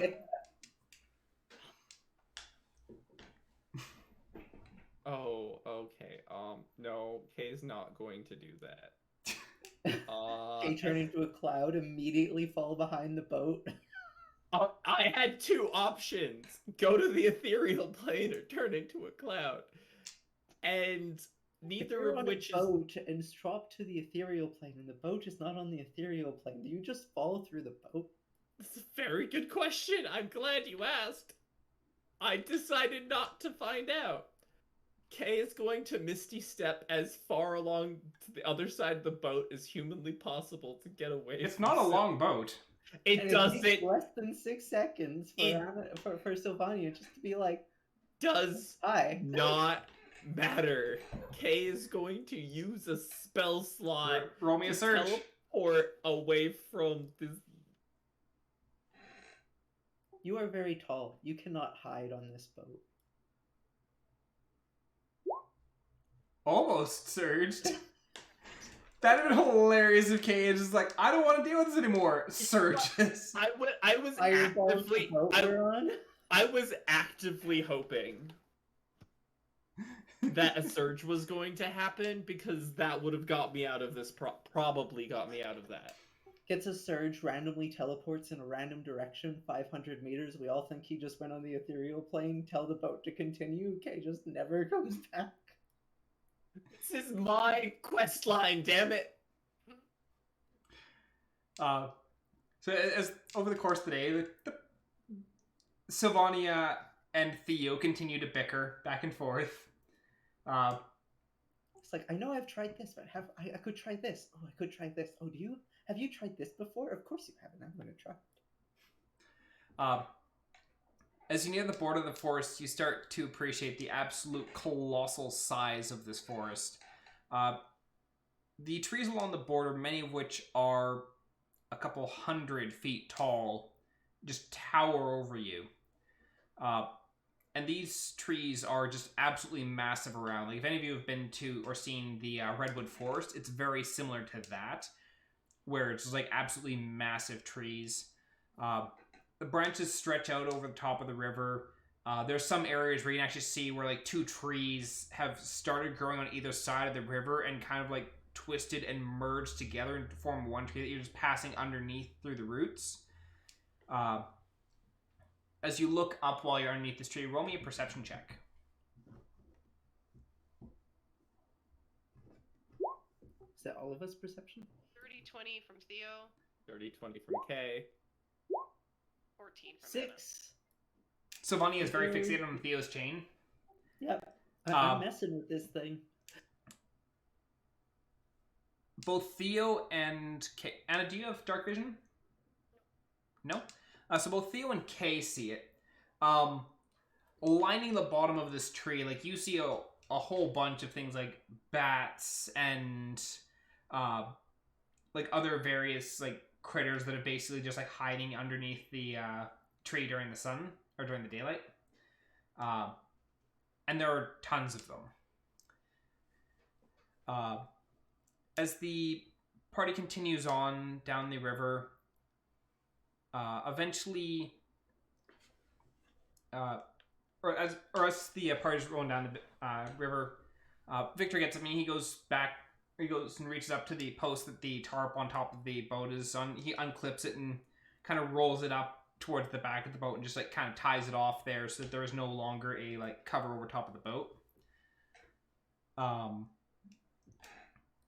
And he just kind of like, this has got to take the top off. Safer that way. Less chance of mistakes. As the party continues on, and as the party rounds you're traveling for probably about 2 days through this forest. You can hear various bird life, various animals off in the distance, the chittering of animals, and eventually you round a large corner, and in front of you is a massive, sprawling gate that kind of blocks access across the river.